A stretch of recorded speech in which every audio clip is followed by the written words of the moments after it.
Group H प्रभु जी, आज H, आई और जे की प्रेजेंटेशन है।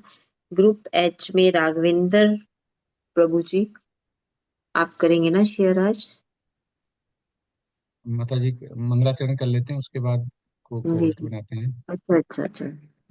हाँ, ओम नमो भगवते वासुदेवाय, ओम नमो भगवते वासुदेवाय, ओम नमो भगवते वासुदेवाय। मंगलाचरण। ओम अज्ञान तिम्रादस्य ज्ञान जन शलाकया चक्षुर्लितम येन तस्मै श्री गुरुवे नमः। श्री चैतन्य मनोभीष्टं स्थापितं येन भूतले स्वयं रूपं कदा मह्यं ददाति स्वपदान्तिकम्। वन्देऽहं श्रीगुरु श्रीयुतपदकमलं श्रीगुरुवैष्णवांश श्रीरूपं सागरजातं सगुणनाथावितं सा सजीवम् साद्वैतम सावधूतम परिजन सहितम कृष्ण चैतन्य देवम श्री राधा कृष्ण पादान सह गुरुलता श्री विशाखा निवातस। हे कृष्ण कड़ा सिंधु दीन बंधु जगतपते गोपेश गोपिका कांत राधा कांत नमस्तते तप्त कंचान गौरांगी राधे वृंदावन वनेश्वरी वृषण वासुदेव प्रणमामि हरि प्रिय। वाञ्छाकल्पतरुश्च कृपा सिन्धु एव च पतितनां पावनेभ्यो वैष्णवेभ्यो नमो नमः। नमः ओं विश्वपदाय केशवपृष्ठाय भूतले श्रीमते भक्तिवेदान्त स्वामी नाम्ने। नमस्ते सरस्वती देवे गौरवाणी प्रचारिणे निर्विशेष शून्यवादी पाश्चात्य देश तारिणे। जय श्री कृष्ण चैतन्य प्रभु नित्यानंद श्री अद्वैत गदाधर श्री वासादि गौर भक्तवृंद। हरे कृष्ण कृष्ण कृष्ण हरे हरे, हरे राम राम राम हरे हरे। वृंदाय तुलसी देवी आय प्रियाय केशव चा कृष्ण भक्ति हृदय देव सत्यवते नमो नमः। हरे कृष्ण कृष्ण कृष्ण हरे हरे, हरे राम राम राम हरे हरे। जी माता जी। राघवेंद्र प्रभु जी को ठीक है,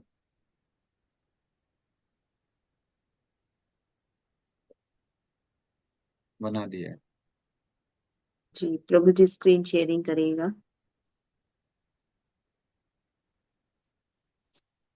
माता जी यस दिख रही है मेरी स्क्रीन? यस यस यस प्रभु जी। ओके माता जी। हरे कृष्णा प्रभु जी, माता जी सभी को दंडवत प्रणाम। प्रभु जी, आज हमारे ग्रुप एच की प्रेजेंटेशन है और हम अपनी प्रेजेंटेशन आरंभ करने की आज्ञा चाहते हैं। यस प्रभु जी। ओके। हरे कृष्णा श्रीस्थल प्रभु। अब मैं आपसे आग्रह करता हूँ कि कृपया हमारे ग्रुप की प्रस्तुति को आरंभ करें।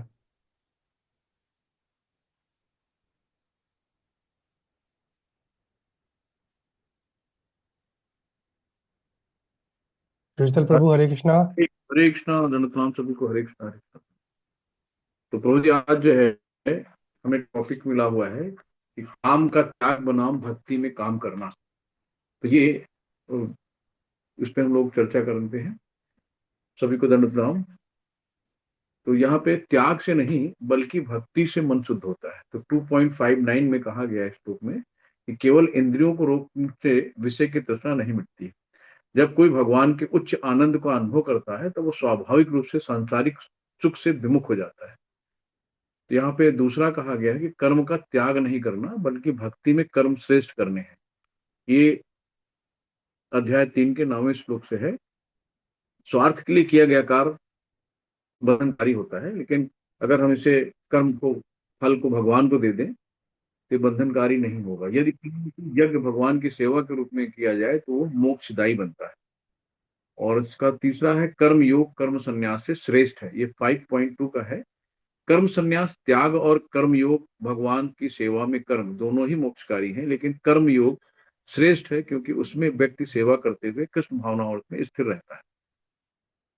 और नेक्स्ट है सच्चा सन्यासी कौन है, इसको 5.3 से लिया गया श्लोक से। तो जो ना कर्म से आसक्त होता है और ना ही उससे घृणा करता है, जो संभाव में रहता है और कृष्ण भावनामृत में कर्म करता है, वही मुक्त हो जाता है। और फिफ्थ है ज्ञान और कर्म का एक ही लक्ष्य है। ये 5.4 5.2 का है।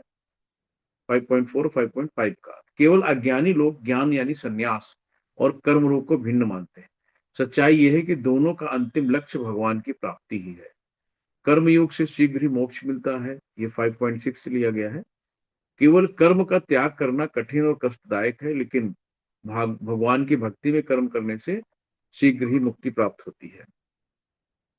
और नेक्स्ट है कि इसमें सच्चा योगी कौन है। 5.7 से है कि जिसने मन और इंद्रियों को जीत लिया है, जो भगवान के साथ जुड़ा हुआ है, वो कर्म करते हुए भी कर्म बंधन से मुक्त रहता है। तो यही था मेरा टॉपिक। इसमें कोई भी त्रुटि हो तो आगे ज्ञानवर्धन करिए। तो के लिए क्षमा। मैं आगे सतीश प्रभु जी को आमंत्रित करूंगा कि आगे का व्याख्यान प्रस्तुत करें। हरे कृष्णा, सभी को कृष्णा। हरे कृष्णा, सभी को दंडवत प्रणाम। प्रभु जी, थोड़ा कैमरा में प्रॉब्लम है, इसीलिए मैं वीडियो ऑन नहीं हो पा रहा है, इसलिए क्षमा मांगता हूँ। आज का मेरा ये जो क्वेश्चन को आगे बढ़ाने के लिए मैं भगवत गीता का 18.2 से 18.12 तक कुछ सारांश यहाँ प्रस्तुति कर रहा हूँ। मनुष्य को फल प्राप्ति की इच्छा रख के कोई कर्म नहीं करना चाहिए, लेकिन जिस कर्म से आध्यात्मिक ज्ञान का वृद्धि होता है उस कर्म को कभी त्याग नहीं करना चाहिए। देहधारी जीवों का कर्म त्याग करना बहुत कठिन है, इसलिए कोई भी कर्म करे वो भगवान की संतुष्टि के लिए करे और कर्म फल को भगवान के चरणों में अर्पण करे। यहाँ भगवान बताते हैं कि जग, यज्ञ, दान और तप कार्य भगवान भक्ति की भावना से करना चाहिए। इन्हें इन्हें किसी फल की इच्छा से ना रख के सिर्फ कर्तव्य करने के रूप में करना चाहिए। भक्त को कोई भी कर्म, कोई भी कार्य अगर उसको भगवान की भक्ति की सेवा में निर्वाह होने सहायता करता है वो कर्म हमेशा करना चाहिए। यहाँ भगवान बताते हैं कि मनुष्य को नियत कर्म का कभी त्याग नहीं करना चाहिए। भगवान यहाँ त्याग को 3 गुणों के हिसाब से अलग किए हैं। जो व्यक्ति कष्टकर समझकर या भय के कारण नियत कर्म को परित्याग कर देता है वह रजोगुणी कहलाता है। दूसरा है, यदि कोई मोहवशत अपने नियत कर्तव्य को त्याग कर देता है तो ऐसा त्याग तामसी कहलाता है। जो मनुष्य अपने नियत कर्म को केवल इसीलिए करना चाहता है कि वह करना चाहिए और फल की समस्त आसक्ति को त्याग कर देता है, उसका त्याग सद्गुणी है। सद्गुणी में स्थित जो मनुष्य रहता है वो ना अशुभ कर्म से घृणा करते हैं और ना ही शुभ कर्म से आसक्त होते हैं। जो त्यागी नहीं है उसको मृत्यु के बाद 3 प्रकार का फल का प्राप्ति होता है, वांछनीय, अवांछनीय तथा मिश्रित फल। इसके साथ मैं अपनी प्रस्तुति यही विराम देता हूँ। अगर कोई त्रुटि हो तो उसे मुझे क्षमा करें। अभी मैं विकास प्रभु जी को आमंत्रित करता हूँ इस प्रस्तुति को आगे बढ़ाए। हरे कृष्णा। हरे कृष्णा। आप सभी वैष्णवों को दंडवत प्रणाम। आज का हमारा प्रश्न है, निर्वेशवादियों को कैसे हराया जा सकता है। तो मैं एक भगवान केवल निरंकार नहीं है, वो साकार है। इसको प्रमाण करने के लिए हम 2-3 श्लोका से रेफर करते हैं जो भगवत गीता से लिया गया। भगवान का अस्तित्व सादा रहता है। भगवान खुद कहते हैं कि वो सादा थे, सादा रहेंगे और सादा ही रहेंगे, कभी समाप्त नहीं होता है उनका रहने का। यह तर्क केवल यह शक्ति के आधार पर नहीं है, क्योंकि वो हरदम स्वीकार्य है। आत्मा और परमात्मा अलग अलग है, जो गीता के श्लोका से 23 और 24 से लिया गया। आत्मा अमर है लेकिन परमात्मा का अंश मात्र है। आत्मा और परमात्मा एक नहीं बल्कि अलग अलग रहते हैं। इसलिए यह मानना कि एक सब परमात्मा में लीन हो जाते हैं, यह गलत है। भगवान सबसे ऊपर है, जो गीता श्लोका अध्याय 7 के 7 श्लोका से लिया गया है। भगवान कहते हैं कि उनसे ना कोई ऊपर है और वो समस्त सृष्टि से अधिष्ठता है। वे संपूर्ण जगत उन्हीं से उत्पन्न हुआ और सिद्ध करता है कि केवल ऊर्जा के मात्र नहीं बल्कि वो सर्वोच्च सत्ताधारी हैं। भगवान हमेशा साकार रूप में रहते हैं, जो अध्याय 7 के 24वें श्लोका से लिया गया है। गीता में भगवान कहते हैं कि उन्हें केवल निरंकार नहीं मानते हैं, वो अल्पज्ञानी। जो निरंकार मानते हैं वो अल्पज्ञानी है। भगवान एक सदा के रूप में विद्यमान रहते हैं और भक्तों के साथ संबंध स्थापित करके रखते हैं। लास्ट में भगवान सर्वज्ञ और शक्तिमान है, जो भगवत गीता के 7वें श्लोक के 26वें अध्याय में कहते हैं वे भूत हैं, वे भविष्य है और वर्तमान को जानते हैं और संपूर्ण सृष्टि को अपनी इच्छा से चला सकते हैं। यदि केवल निरंकार होते तो ये संभव नहीं होता है। तो इस तरह से इन प्रमाणों से हम सिद्ध करते हैं कि भगवान केवल निरंकार नहीं बल्कि एक सजीव, साकार और सर्वशक्तिमान है। हमें इस दिव्य रूप में स्वीकार करना चाहिए। अब मैं अपनी वाणी को विराम देता हूँ और रीता माता जी को आमंत्रित करता हूँ कि वो आए और इसी भाग को आगे बढ़ाते हुए अपना प्रस्तुति जारी रखें। हरे कृष्णा, दंडवत प्रणाम। हरे कृष्णा प्रभु जी, हरे कृष्णा माता जी, सभी को सादर प्रणाम। 9.33 निर्विशेषवादियों द्वारा कि संसार मिथ्या है। श्रीमद् भागवत गीता में बताया गया कि यह संसार मिथ्या नहीं अनित्य है। इस श्लोक में स्पष्ट कहा कि अनित्यम असुखम लोकम, यानी जगत अनित्य तथा दुखमय है। 10.8 निर्विशेषवादी द्वारा भगवान को साधारण व्यक्ति माना। सभी वैदिक शास्त्र यह मानते हैं कि श्री कृष्ण ही ब्रह्मा, शिव तथा अन्य देवताओं के स्रोत हैं। 12.2 निर्विशेषवादियों द्वारा भगवान को साकार न मानना। भगवान ने स्वयं कहा है कि जो व्यक्ति मेरे साकार रूप में अपने मन को एकाग्र करता है और जो अत्यंत श्रद्धा पूर्वक मेरी पूजा हमेशा करता है वे मेरे द्वारा परम सिद्ध माने जाते हैं। ये बात मिथ्या तो नहीं हो सकती। 12.5 निर्विशेषवादियों का मानना भगवान अव्यक्त और निराकार है। भगवान को हम दो तरह से प्राप्त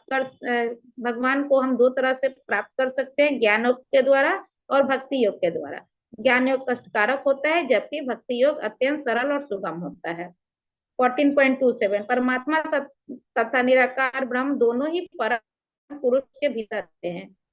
15.7 भगवान श्वास है जबकि जीव भिन्नांश है, इसलिए जीवों में भगवान के आंशिक गुण पाए जाते हैं। 18.54 निर्विशेषवादियों का ब्रह्म से तदाकार होना परम लक्ष्य, जबकि भगवत भक्त भगवान के साकार रूप की पूजा करते हैं, क्योंकि भगवत गीता के प्राय सभी अध्यायों से यही निष्कर्ष निकलता है कि श्री कृष्ण के साकार रूप ही चरम आत्म साक्षात्कार है। हरे कृष्णा प्रभु जी। अब मैं अपने वाणी को यहीं विराम देती हूँ, जो भी त्रुटि हो उसे क्षमा करेंगे। अब मैं रमेश प्रभु जी को आग्रह करती हूँ कि आकर आगे के प्रेजेंटेशन को बढ़ाएं। हरे कृष्ण। हरे कृष्ण प्रभु जी, हरे कृष्ण माता जी, सादर प्रणाम। आज का मेरा विषय है जीव, ईश्वर और प्रकृति में संबंध। श्री कृष्ण साक्षात भगवान हैं। वे अपने भक्तों पर स्नेह दिखाने में कभी चूकते नहीं हैं। भगवान और उनके सेवक का संबंध अत्यंत मधुर और दिव्य होता है। जब धर्म का पतन और अधर्म की प्रधानता होती है तब भक्तों के उद्धार करने, दुष्टों का विनाश करने तथा धर्म का उद्धार करने हेतु भगवान हर युग में प्रकट होते हैं। सभी जीव परमात्मा के अंश रूप हैं, अर्थात वे सब भगवान के हैं। जिस प्रकार मोती धागे में गुथे रहते हैं उसी प्रकार सब कुछ भगवान पर ही आश्रित है। जघन्य कर्म करने वाले भक्त का भी भगवान उद्धार करते हैं। जो लोग अनन्य भाव से दिव्य स्वरूप का ध्यान करते हुए निरंतर भगवान की पूजा करते हैं, उनकी जो आवश्यकताएं होती हैं उन्हें भगवान पूरा करते हैं और जो उनके पास है उसकी रक्षा करते हैं। अब मैं अपनी वाणी को विराम देता हूँ। प्रस्तुतिकरण में यदि कोई त्रुटि रह गई हो तो क्षमा कर मार्गदर्शन देने की कृपा करें। अब मैं इसी विषय को आगे बढ़ाने के लिए राकेश प्रभु जी को आमंत्रित करता हूँ। हरे कृष्ण प्रभु जी। हरे कृष्ण प्रभु जी, माता जी, सादर प्रणाम। आज की प्रस्तुति में मेरा आज का विषय है जीव प्रकृति के संबंध के बारे में चर्चा करना है। भक्त द्वारा ईश्वरीय ज्ञान की प्राप्ति। ज्ञान प्राप्ति के लिए श्रवण विधि बहुत ही महत्वपूर्ण विधि है और भगवान इसी विधि द्वारा अर्जुन को परम गुह्य ज्ञान के बारे में बता रहे हैं। जिसे परम गुह्य ज्ञान प्राप्त है वह दिव्य पुरुष होता है। दूसरा है प्रकृति के समस्त भौतिक कारणों और जीव पुरुष के सुख दुख का संबंध। प्रकृति समस्त भौतिक कारणों तथा कार्यों का परिणाम है और पुरुष इस संसार में विविध सुख दुखों को भोगने का कारण कहा जाता है। जीव प्रकृति के 3 गुणों को भोग करते हुए प्रकृति में ही जीवन बिताता है और प्रकृति के साथ साथ उसकी संगति के कारण पुरुष जीव को उत्तम तथा अधम योनियां मिलती है। अगला पॉइंट है प्रकृति के सर्वश्रेष्ठ ज्ञान के 3 कारण।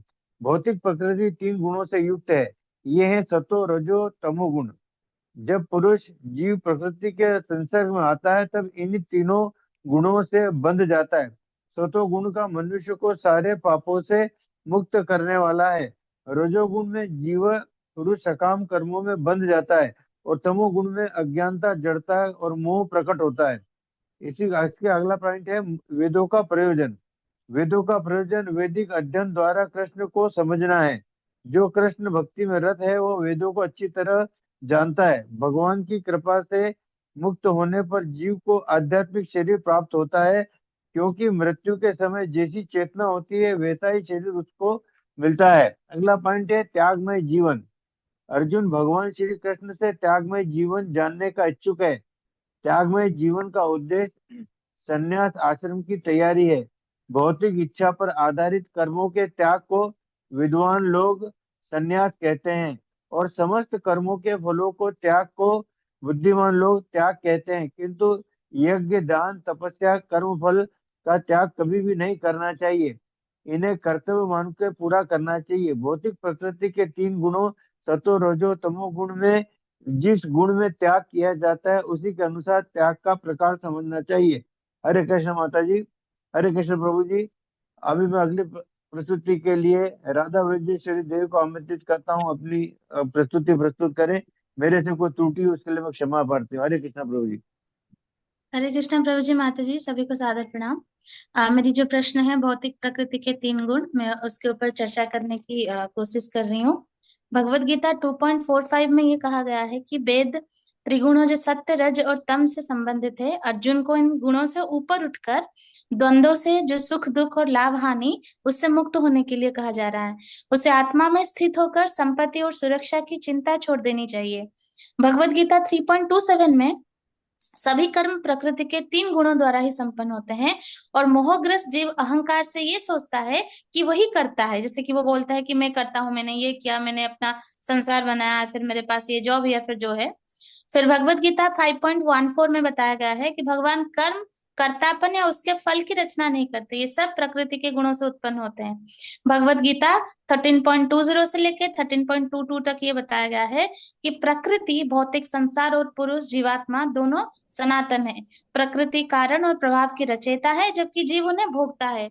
जीवात्मा प्रकृति के संपर्क में आने से सुख दुख का अनुभव करती है, और ये जो 3 गुण हैं, सत, रज और तम, इसके प्रभाव से जीव अलग अलग योनियों में जन्म लेता है। परमात्मा सभी कार्यों के दृष्टा, अनुमोदक, जो अनुमति देते हैं, धारक, भोक्ता है। मैंने पूरी कोशिश की कि मैं अपनी प्रेजेंटेशन अच्छे से कर पाऊं। अगर कहीं कहीं त्रुटि हुई हो तो मुझे क्षमा करें। अगले प्रेजेंटेशन के लिए मैं राघवेंद्र प्रभु जी को आमंत्रित करती हूँ। हरे कृष्ण, हरि बोल। हरे कृष्णा प्रभु जी, माता जी, सभी को सादर प्रणाम। अब मैं इसी शीर्षक के ऊपर अध्याय 14 से आगे बताऊंगा। अध्याय 14 में श्लोका नंबर 1 से 19 तक भगवान ने प्रकृति के भौतिक गुणों की व्याख्या की है, जिसमें सबसे पहला है सतोगुण, जो ज्ञान, पवित्रता, सुख और शांति को बढ़ाता है और मुक्ति की ओर लेकर जाता है। दूसरा है रजोगुण, जो लालसा, कर्मफलों की इच्छा और अस्थिरता को बढ़ाता है और पुनर्जन्म का कारण बनता है। तीसरा है तमोगुण, जो आलस, अज्ञान और मोह को बढ़ाता है और विनाश का रीजन बनता है। इसी अध्याय में श्लोका नंबर 14.26 में भगवान ने बताया है कि भगवान की भक्ति करने वाला व्यक्ति इन गुणों से ऊपर उठ जाता है और आध्यात्मिक चेतना को प्राप्त करता है।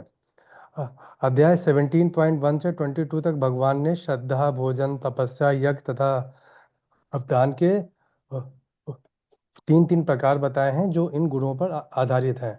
अध्याय 18 में भी भगवान ने श्लोका नंबर 19 से 40 तक भगवान ने ज्ञान, कर्म, कर्ता, बुद्धि और सुख के 3 प्रकार बताए हैं, जो इन गुणों पर आधारित हैं। निष्कर्ष, भगवान श्री कृष्ण हमें इन गुणों से ऊपर उठकर भक्ति मार्ग अपनाने की प्रेरणा देते हैं।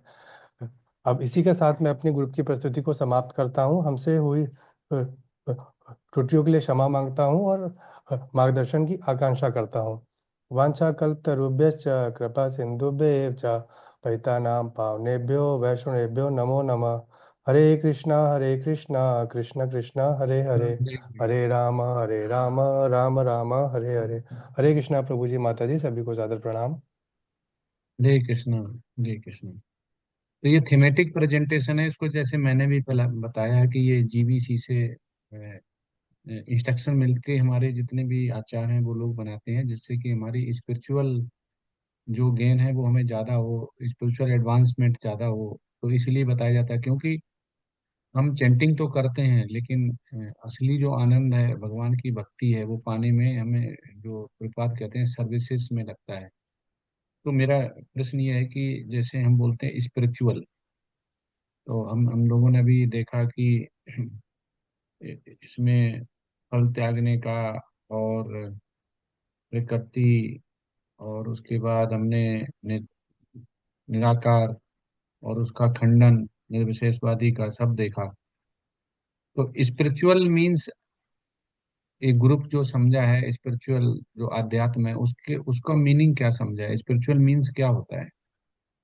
स्पिरिचुअल क्या है? हम कहते हैं स्पिरिचुअल जर्नी स्टार्ट होगी, स्पिरिचुअल में है। ये एक्चुअल स्पिरिचुअल है क्या? हरे हरे कृष्णा कृष्णा प्रभु जी। जी। सुशील प्रभु बोलिए।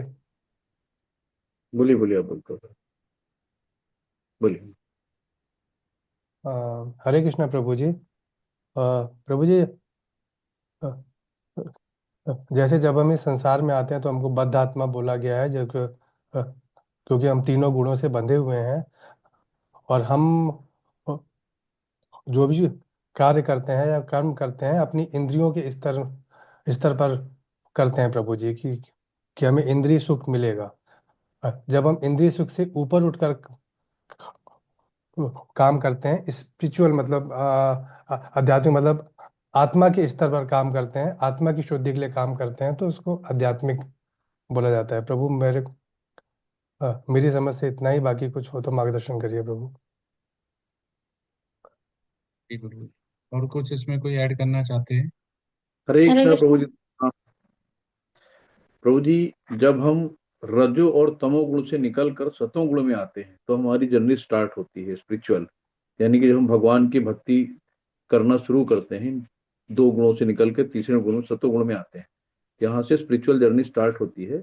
फिर हम भक्तमयी भगवान की प्रेममयी सेवा में लग जाते हैं। तो ये इसी को प्रभु जी हम लोग स्पिरिचुअल जर्नी कहेंगे। फिर उसके आगे तो और भी चीजें हैं। हरे कृष्ण। यस। और कोई? हरे कृष्ण हरे प्रभु जी। कृष्ण। हाँ यस। हाँ प्रभु जी, आप बोल दीजिए, आप बोल दीजिए। हरे कृष्ण प्रभु जी। जहाँ तक मेरी सोच है कि हम चाहे किसी भी अवस्था में हो, लेकिन जब भी भगवान की कृपा हम पे शुरू हो जाती है, वो किसी भी रूप में, वहीं से हमारी स्पिरिचुअल जर्नी शुरू हो जाती है प्रभु जी। हरे कृष्ण प्रभु जी। हरे कृष्णा प्रभु, दंडवत प्रणाम। मैं कोशिश करता हूँ प्रभु। और स्पिरिचुअल जर्नी का मतलब मेरे हिसाब से है कि प्रभु जो हम हमारे गुरु परंपरा में जो सिखाया गया है वो हम सीख के फिर और आगे उसको बढ़ाएं, मीन्स प्रचार के करें, तो वहां से हमारा असली स्पिरिचुअल जर्नी शुरू होता है। जो हर चीज हम भगवान के लिए करें, कोई भी कार्य करें हम भगवान के लिए करें। ये कृष्ण। हरे कृष्ण प्रभु जी। मैं भी यस कोशिश कर प्रभु जी, मैं सोच रही हूँ कि जो चीज हमें भौतिक सुख सुविधाओं से मतलब आगे जाकर फिर हमें आत्मा से जुड़ती है, जैसे राघवेंद्र प्रभु जी ने बोला कि आत्मा भगवान धर्म, इसके साथ जब हम जुड़ने लगते हैं और हम आत्मा की सुख के लिए सोचने लगते हैं, तभी हमारी स्पिरिचुअल जर्नी शुरू होती है। हरे कृष्ण प्रभु जी। हरे कृष्णा प्रभु जी। जब हम हाँ गुरु यस। की शरण में जाते हैं तभी हमारी स्पिरिचुअल जो जर्नी है वो स्टार्ट होती है। मेरी सोच ये है।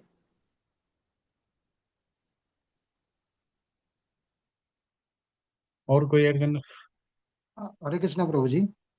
अभी मेरा जो सोच है कि अगर हमारे हृदय में भगवान के लिए भक्ति का जागृत होता है, तब से हमारा स्पिरिचुअल जर्नी स्टार्ट होता है।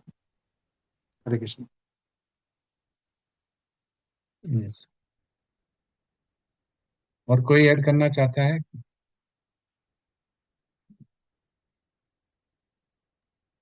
हरे कृष्ण प्रभु जी। हम्म।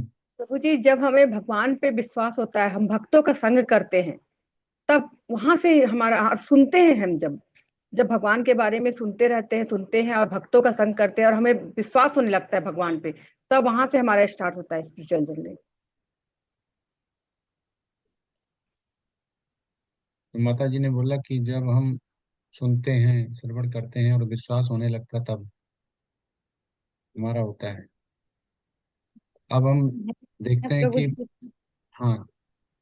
प्रभु जी, जब हम भक्ति करते हैं तो हमें मैंने काफी आनंद आने लगता है और भक्तों के साथ रहते हैं, और गुरु आश्रय भी अगर मिल जाती है तो और भी उसमें भक्ति आगे बढ़ जाती है। प्रभु जी, मेरा यही मानना है प्रभु। हरे कृष्ण। ठीक है, सेल्फ रियलाइजेशन। तो देखो प्रभुपाद क्या बोलते हैं, आप लोगों ने सबने सही बताया, पर इसका बड़ा सिंपल है। आप लोग थोड़ा गीता के माध्यम से थोड़ा बड़ा करके बताते हैं, जिसमें कि समझना बहुत मुश्किल हो जाता है। स्पिरिचुअल, इसके हिंदी से ज्यादा इंग्लिश पे अगर हम ध्यान देंगे, इंग्लिश शब्द पे, तो हमें जल्दी समझ में आता है। आत्म वहां जुड़ा हुआ है, अध्यात्म, और यहाँ पे जुड़ा हुआ है स्पिरिचुअल। स्पिरिचुअल दो शब्दों से बना हुआ है। एक है रिचुअल, प्लस उसी में बनाया गया है principle. Ritual plus principle. Ritual केवल हम जब करते हैं तो कर्म कांड तक सीमित रहता है। हमें पता है भगवान कौन है, लेकिन हम भगवान के लिए नहीं करते हैं। हम उसी वेद शास्त्र को अपने मनमाने ढंग से अपने फायदे के लिए करते हैं। जैसे घर बनाना, हमने पूजा कर ली, तो भगवान भी हो सकते हैं, देवता, पर हमें अंतर समझ में नहीं आता है। हम ये सोच रहे हैं हम कुछ अच्छा कर्म कर रहे हैं। पंडित आता है, वो मंत्र कैसे पढ़ रहा है, हमें मंत्र नहीं पता, हमें विश्वास है कि वो मंत्र पढ़ रहा है, अच्छे सही पढ़ रहा होगा, ब्राह्मण है, सही पढ़ रहा होगा। शादी हो गई, गृह प्रवेश हो गया, जितने भी हैं जिसमें कि ब्राह्मण की जरूरत होती है, जब तक ये चलता है, जिसमें अ, हमारी डेथ होने के बाद भी कुछ रिचुअल एक्टिविटी चलती हैं, जन्म होने पे भी रिचुअल चलती हैं, जब तक ये रिचुअल हैं, भले वो वेद शास्त्र थे, तब तक वो आध्यात्म नहीं है। लेकिन जैसे ही उसमें प्रिंसिपल जुड़ जाता है, प्रिंसिपल मतलब जैसे 4 नियम हमारे प्रभुपाद ने बताए कि ये 4 नियम है, ये हमें मानने हैं, मानने ही मानने हैं, भले इस्कॉन वाले को प्रीचिंग के लिए बुलाया जाए या नहीं बुलाया जाए, कोई कंप्रोमाइज नहीं। चाय कॉफी हो गया, लहसुन प्याज हो गया, मसूर की दाल होगी, जो भगवान को भोग नहीं लगा सकते हैं, वो हमें नहीं पाना चाहिए। ये क्या हुआ?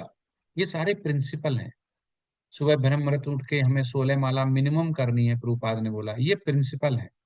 जब किसी से हम गुरु परंपरा में बताए हुए प्रिंसिपल से जुड़ जाते हैं, तब हम ऑफिशियल डिक्लेयर कर लेते हैं उसे, कि हम उसे मान रहे हैं। क्योंकि 16 माला जब करने से पहले आपको दीक्षा नहीं मिलेगी। कोई ऐसा है जो कि 8 माला से दीक्षा मिल गई हो? हाँ, ये जरूर हो सकता है कि हम बोल दिया हो झूठा कि हम 16 कर रहे हैं, भले वो क्वालिटी सा नहीं है, अलग केस है।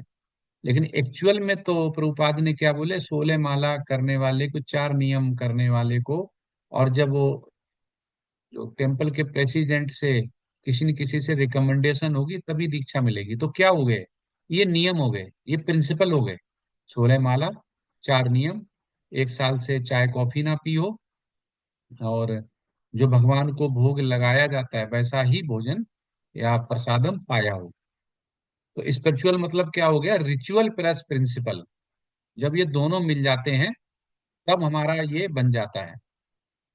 तो इसमें जब ये मिल जाता है तो हमें शुद्ध सेवा में जाने को मिलता है। जब तक शुद्ध सेवा नहीं होती है, और शुद्ध सेवा की परिभाषा क्या है? भक्त रसामृत सिंध में आता है, अन्य बला असता शून्यम ज्ञान कर्मादयान व्रतम आनुकूल्यन कृष्णानुशीलिनम भक्तिर उत्तमा। तो इसका मतलब क्या है कि जब कोई भक्त सेवा करता है और उसका डेवलपमेंट होता है, मतलब पहले हमने लेवल 1 किया, फिर लेवल 2 किया, लेवल 3 किया, लेवल 4 किया, लेवल 5 में आ गए, अभी भक्ति शास्त्री करेंगे लेवल 4 के बाद। तो ये क्या है? ये भक्ति की सेवा है। हम भक्ति में सेवा करते जा रहे हैं, आगे बढ़ते जा रहे हैं, हमारा डिफिकल्टी लेवल बढ़ता जा रहा है। तो जो व्यक्त होता है उसकी सभी इच्छाएं, जैसे अभी आप यहाँ 8 बजे से आए हुए हैं, 8 से 10 भी बज सकते हैं, तो 2 घंटे आप भक्ति में दे रहे हैं। इसका मतलब भौतिक इच्छा को कम कर दिया। इस समय आप सीरियल भी देख सकते थे, रिलेटिव के यहाँ भी जा सकते थे, होली का दूसरा दिन है, वो अपने रिश्तेदारी में घूमने फिरने का भी हो सकता था, लेकिन नहीं किया। तो ये भौतिक इच्छा पे आपने क्या किया? उस पे जो कहते हैं ना, युद्ध किया और जीते। तो इस पे हमने ज्ञान प्राप्त कर लिया। ज्ञान कैसे प्राप्त हुआ? कि हमें लेवल 4 में जाना है, भगवान की भक्ति करनी है, क्योंकि जो आते हैं वो भक्ति हैं। तो उसमें जितना भी जो होता है, ये अभी इस समय जो है वो सकाम कर्म नहीं है, क्योंकि हम अभी बॉडी लेवल पे नहीं कर रहे हैं। तो एक स्पिरिचुअल क्या हो गया कि वो सकाम कर्म पे नहीं रहता है, मतलब उसके बदले में हमें कुछ नहीं, बॉडी के लिए कुछ नहीं चाहिए होता है। जब स्पिरिचुअल आ जाता है तो बॉडी लेवल पे कुछ नहीं चाहिए होता है, और सभी जो कार्य होते हैं वो कृष्ण की इच्छा के अनुसार होते हैं, और उन्हीं की सेवा करते हैं। कृष्ण की इच्छा कैसे पता चलेगी? वो गुरु के द्वारा पता चलेगी। अब भगवान श्री कृष्ण तो डायरेक्ट बताएंगे नहीं, तो हमें कैसे पता चलेगा भगवान की इच्छा क्या है? तो भगवान की इच्छा गुरु के माध्यम से पता चलेगी, जो हमारे दीक्षा गुरु शिक्षा गुरु को बताएंगे। अगर वही हम करते हैं तो समझो, अगर गुरु खुश हो गया तो हमारा भगवान खुश हो गया, श्री कृष्ण खुश हो गए। तो स्पिरिचुअल जर्नी हमारी समझनी बहुत जरूरी है। स्पिरिचुअल जो शब्द है वो बहुत बड़ा शब्द है, उसे हम बड़ा छोटा समझ के समझ लेते हैं, लेकिन उसके अंदर बहुत कुछ छिपा होता है। तो इसलिए हमें जो निर्विशेषवादी है और हमारा कर्म करना चाहिए या कर्म से बेहतर हमारा संन्यास है, ये कर्म त्यागना है, लेकिन हमें किसी भी मायावाद से भ्रमित नहीं होना चाहिए। तो अगर हम पानी को अगर बार जैसे पानी है, अगर हमने उसको गर्म किया तो वो भाप बन के एक, अगर हम गर्म करते रहें तो क्या होगा? पानी चाहे कितने भी लीटर पानी हो, लेकिन अगर लगातार हम गर्म करते रहें तो वो भाप बन के उड़ जाएगा। तो ऐसे ही हमारा जो आध्यात्म होता है, अगर उसे हम लगे रहें तो हमारा जो भौतिक है वो भाप बन के उड़ जाता है, ऐसा आचार्य लोग बोलते हैं। तो हमें लगे रहना पड़ेगा। तो हमें लगे रहेंगे तो आध्यात्म हमारा बढ़ता जाएगा और भौतिक हमारा कम होता जाएगा। और बहुत ज्यादा हमें बड़ा करना है, तो जैसे एक गिलास पानी हो गया, ज्यादा पानी डाल देंगे तो ज्यादा टाइम लगेगा बांस बनने में। ये हमारे ऊपर है कि हम कितने गिलास पानी डालते हैं, हमारी भौतिक इच्छाएं कितनी है। तो उसमें हम जब रिचुअल प्लस प्रिंसिपल को जोड़ देते हैं तब हमारा स्पिरिचुअल बन जाता है, अध्यात्म। तो हमें ध्यान रखना चाहिए कि हमें रिचुअल प्लस प्रिंसिपल, तो हमारे क्योंकि प्रिंसिपल नहीं जोड़ेंगे तब तक रिचुअल रहते हैं, प्रिंसिपल ज्यादा जरूरी है।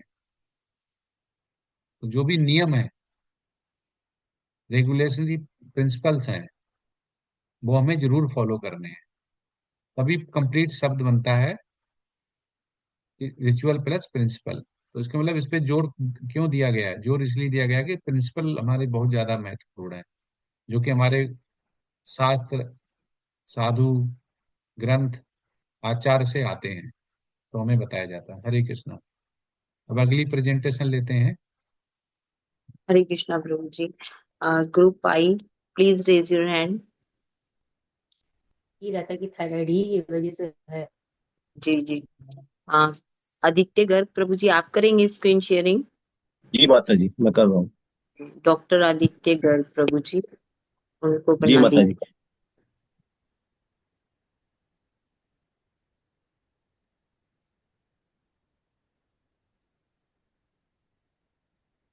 माता जी स्क्रीन दिख रही है? नहीं प्रभु जी। हाँ, आ गई आ रही प्रभु है, जी, आ रही। पीपीटी मोड में आ गई। जी माता जी। हरे कृष्णा प्रभु जी, हरे कृष्णा माता जी, सभी वैष्णव जनों को हमारा दंडवत प्रणाम। आज की इस प्रस्तुतिकरण संख्या 13 में ग्रुप आई की ओर से आप सभी का स्वागत है। आज की इस प्रेजेंटेशन में हमें कुल मिलाकर के 3 विषय दिए गए हैं और हम इसमें 6 भक्त हैं, जिनमें से ज्योति माता जी की ये पहली प्रेजेंटेशन है। तो हम सभी 2-2 भक्त मिलकर के एक एक विषय को श्रीमद् भगवद गीता जैसा कि हम समझ पाए हैं उस तरह से इसको हम आगे एक्सप्लेन करने का प्रयास करेंगे। इसके लिए आप सबकी अनुमति चाहते हैं। तो प्रेजेंटेशन को प्रारंभ करने के लिए सर्वप्रथम मैं अवंतिका माता जी से अनुरोध करूंगा कि वे इस प्रेजेंटेशन को प्रारंभ करें। हरे कृष्ण अवंतिका माता जी। धन्यवाद आदित्य प्रभु जी। ओम नमो भगवते वासुदेवाय। ओम नमो भगवते वासुदेवाय। ओम नमो भगवते वासुदेवाय। हरे कृष्ण प्रभु जी। हमें और ज्योति माता जी को भगवत गीता के आधार पर वर्णाश्रम धर्म का वर्णन करने का सौभाग्य प्राप्त हुआ है। हम वर्णाश्रम धर्म को अपने शब्दों में बताना चाहेंगे। वर्णाश्रम धर्म का पालन मनुष्य की उन्नति के लिए अत्यंत आवश्यक है। समस्त कार्यों का परिणाम भगवान को अर्पित कर देना ही श्रेयस्कर है। भगवान विष्णु की प्रसन्नता के लिए कर्म करना ही यज्ञ है। वर्णाश्रम व्यवस्था में धार्मिक परंपराओं के अनेक नियम हैं, जिनकी सहायता से व्यक्ति अध्यात्म की ओर बढ़ सकता है। परिवार में जन्म से लेकर मृत्यु तक के सारे संस्कार घर के वयोवृद्ध लोगों के सानिध्य में होते हैं, लेकिन अगर वयोवृद्ध लोगों की मृत्यु हो जाती है तो घर के तरुण इन नियमों का भली भांति पालन नहीं कर पाएंगे, जिससे कि वे मुक्ति की ओर नहीं बढ़ पाएंगे और संस्कारों के अभाव में परिवार विनाश की ओर बढ़ जाएगा। जब परिवार में संस्कार और नियमों का अभाव होगा तो कुल की स्त्रियां पदभ्रष्ट हो जाएंगी, जिससे कि अवांछित संतानें उत्पन्न होंगी, जिससे समाज तथा देश में संकट उत्पन्न हो जाएगा। वर्णाश्रम धर्म में अनेक ऐसे सकाम कर्म होते हैं जो मनुष्य को करने पड़ते हैं। इन्हीं में से एक है अपने पितरों का पिंडदान करना। कभी कभी पितर कुछ पाप कर्मों के कारण प्रेत योनि धारण कर लेते हैं, तब उन्हें भगवान विष्णु का बच्चा प्रसाद अर्पित करने से उनका उद्धार होता है। चारों वर्ण जैसे ब्राह्मण, क्षत्रिय, वैश्य तथा शूद्र को मोक्ष प्राप्त करने के लिए कुछ पारिवारिक कल्याण कार्य नियोजित किए गए हैं, लेकिन कुछ ऐसे लोग होते हैं जो इस वर्णाश्रम परंपरा को दूषित करते हैं, समाज के नियमों के अनुसार नहीं चलते हैं, जिससे समाज दूषित होता है। लोग भगवान के पास जाने के अपने उद्देश्य को भूल जाते हैं। मृत्यु के पूर्व अपने पाप कर्मों का प्रायश्चित करने के लिए वर्णाश्रम धर्म में उचित विधान है, जिसका अनुसरण करके व्यक्ति मृत्यु के पश्चात कष्ट भोगने से बच सकता है। जब तक मनुष्य को मुक्ति प्राप्त नहीं हो जाती, तब तक उसे इस शरीर से जुड़े कर्तव्य पालन करने होते हैं और मुक्त होने के पश्चात उसके कर्तव्य आध्यात्मिक हो जाते हैं। भौतिक जगत में रहते हुए हमें अपने वर्णाश्रम धर्म के सभी कर्तव्य को पूरा करना चाहिए, किंतु परिणाम भगवान को अर्पित कर देना चाहिए। ऐसा करने से परिणाम चाहे जो हमें भौतिक बंधन में नहीं बांध पाएंगे। वर्णाश्रम धर्म के अनुसार जिसका जो कर्म है उसे वो करना चाहिए, परंतु केवल भगवान की प्रसन्नता के लिए, न कि अपनी इंद्रिय तृप्ति के लिए। भगवान के साथ अपने संबंध को भूल जाने के कारण सारे जीव प्रकृति द्वारा बद्ध हैं। भगवान की कृपा पाने के लिए यज्ञ का प्रयोजन है। यज्ञ करने से मनुष्य कृष्ण भावना भावित होता है और आत्मा कल्मश से मुक्त होती है। वेदों में वर्णित यज्ञ विभिन्न देवताओं के लिए किए जाते हैं। ये देवता भगवान के अधीन ही होते हैं। जब देवताओं के लिए यज्ञ किए जाते हैं तो उनका मुख्य उद्देश्य भगवान को प्रसन्न करना ही होता है। भगवान समस्त कारणों के कारण है। सभी जीव और देवता उनके अधीन है। भगवान के लिए कोई कर्म नियत नहीं है। वे वर्णाश्रम धर्म से ऊपर हैं, फिर भी वे शास्त्र अनुमोदित कार्य करते हैं, क्योंकि सामान्य व्यक्ति उन्हीं का अनुसरण करता है। जब वर्णाश्रम धर्म के नियमों का पालन नहीं किया जाता, तब अनेक अवांछित संतानें उत्पन्न होती हैं और वे समाज को दूषित करती हैं। जब समाज दोषपूर्ण होता है तो भगवान अवतरित होते हैं और धर्म शास्त्रों का पालन करके हमें उनका अनुसरण करने का उपदेश देते हैं। भगवान समस्त जीवों के पिता हैं। यदि जीव पदभ्रष्ट हो जाए तो ये उत्तरदायित्व उन्हीं का है। अब हम अपनी वाणी को यही विराम देते हैं और ज्योति माता जी को आग्रह करते हैं कि वो इस प्रस्तुति को आगे बढ़ाएं। हरे कृष्ण। हरे कृष्णा। थैंक यू माता जी। अब मैं वर्णाश्रम धर्म के टॉपिक को थोड़ा आगे बढ़ाती हूँ। समाज में रहने के लिए सभी के लिए नियम बनाए गए हैं और सभी को उनका पालन करना चाहिए। गृहस्थियों को यज्ञ भी करना चाहिए और हरे कृष्ण कृष्ण कृष्ण हरे हरे, हरे राम राम राम हरे हरे महामंत्र का कीर्तन तथा जप भी करना चाहिए। वर्णाश्रम धर्म नामक सामाजिक संस्था जो समाज को सामाजिक जीवन के 4 विभागों एवं कांतों एवं वर्णों के 4 विभागों में विभाजित करती है। गृहस्थ, वानप्रस्थ, संन्यास और ब्रह्मचारी, वैश्य, शूद्र, क्षत्रिय और ब्राह्मण। मानव समाज को जन्म के अनुसार विभाजित करने के उद्देश्य से नहीं, ऐसा विभाजन शिक्षा योग्यताओं के आधार पर किया जाता है। यह विभाजन समाज में शांति तथा संप्रभुता बनाए रखने के लिए है। मनुष्य को चाहिए कि स्वभाव से उत्पन्न कार्य को भले ही वह दोषपूर्ण क्यों न हो, कभी नहीं त्यागे। माया के गुणों के से मोहग्रस्त होने पर अज्ञानी पुरुष पूर्णतः भौतिक कार्यों में संलग्न रहकर उसमें आसक्त हो जाते हैं। अज्ञानी मनुष्य शरीर को आत्म स्वरूप मानते हैं। वे अन्यों के साथ शारीरिक संबंध का बंधुत्व मानते हैं। माया के बंधन से निकल पाना कठिन है। कृष्ण भावना अमृत उस भौतिक बंधन से छूटने में सहायक है। शेष परीक्षण के अंतर्गत कृष्ण भावना अमृत प्राप्त करने का प्रयत्न करना चाहिए तो कृष्ण की माया के बंधन से मुक्त हुआ जा सकता है। जब मनुष्य प्रकृति के गुणों को लांघ कर कृष्ण भावना अमृत में पूर्णतः लीन हो जाता है तो वह परमाणिक गुरु के पास जाता है और जन्म मरण के चक्र से छूट जाता है। हरे कृष्णा। मैं अपनी वाणी को यहीं पे विराम दूंगी और कुहू माता जी से निवेदन करूंगी कि वो प्रस्तुति प्रस्तुत करें। हरे कृष्णा। हरे कृष्णा माता जी, हरे कृष्णा प्रभु जी। मेरा और केका माता जी का विषय है भक्ति। भगवत गीता के अनुसार भक्ति के बारे में मैं जो कुछ भी समझी हूँ वह मैं आप सबके सामने बोलना चाहती हूँ।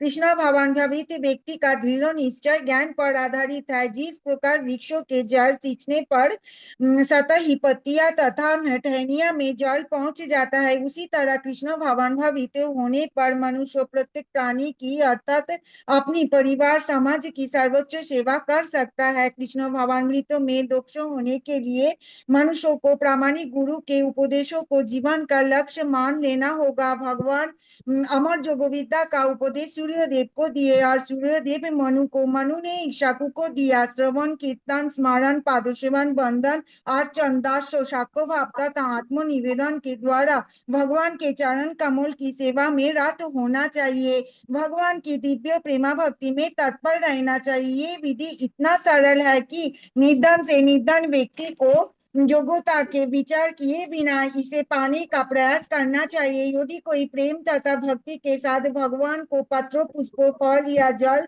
प्रदान करता है तो भगवान उसे स्वीकार करते हैं। यदि कोई गुरु के निर्देश अनुसार भक्ति योग के विधि का अभ्यास नहीं भी कर पाता तो भी परमेश्वर के लिए कर्मों करके उसे पूर्ण अवस्था प्रदान कराई जा सकती है। प्रत्येक प्रकार भूमि, पूंजी, संगठन तथा श्रम कृष्णों के तुष्टि के लिए किया जा सकता है। इसी प्रकार कृष्ण भावान्वितों के दिशा में सर्वोच्च से सेवा करने से व्यक्ति भगवत प्रेम की उच्चतरों को प्राप्त कर पाता है। हरे कृष्णा। अभी मैं मेरे जीवा को यहीं पर विराम देते हुए केका माता जी को आमंत्रण करती हूँ कि वो अपने प्रस्तुतिकरण को आगे बढ़ाइए। हरे कृष्णा। धन्यवाद माता जी। हरे कृष्णा प्रभु जी। मेरा प्रस्तुति है भक्ति और मैं ये प्रस्तुति को आगे बढ़ाना चाहती हूँ। भगवान कृष्णा आध्यात्मिक तथा भौतिक जगत का उत्सव है। सामान्य व्यक्ति इतना तो जानता है कि ईश्वर महान है, किंतु यह नहीं जानते कि वो किस प्रकार महान है। जब कोई यह जान लेता है कि ईश्वर कैसा महान है तो वह सहज ही शरणागत होकर भगवत भक्ति में लग जाता है। शुद्ध भक्त भगवान की शुद्ध प्रेमा भक्ति में निरंतर रमे रहते हैं। उनके मन कृष्ण की कमल से हटता ही नहीं। वे परमेश्वर के गुणों तथा उनकी लीलाओं के गान से में अहर्निशि लगे रहते हैं। कृष्ण को केवल अनन्य भक्ति योग द्वारा समझ जा सकता है। नारायण का चतुर्भुज रूप तथा कृष्ण का द्विभुज रूप दोनों ही दिव्य है, जबकि अर्जुन को दिखलाया गया कि विश्व रूप नश्वर है। भक्ति में रत व्यक्तियों के लिए द्विभुजा वाले श्याम सुंदर कृष्ण रूप ही अत्यंत प्रिय है।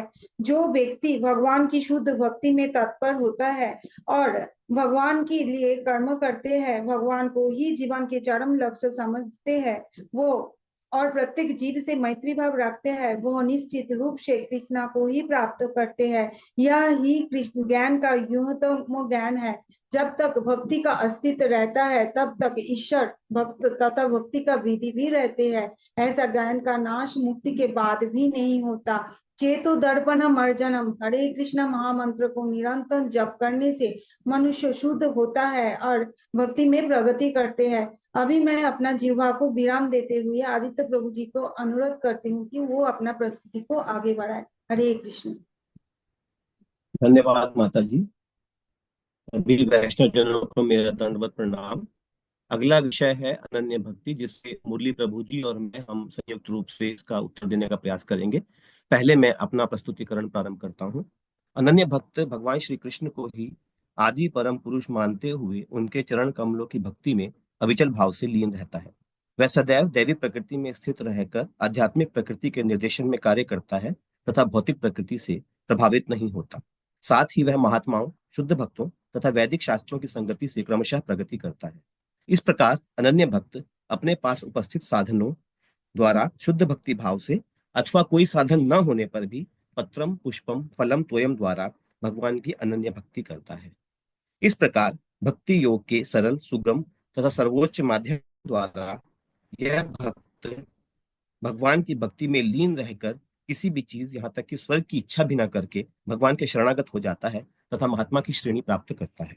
इस प्रकार से मनुष्य संसार में कहीं भी तथा किसी भी अवस्था में भगवान की अनन्य भक्ति करके वास्तव में महात्मा बनता है।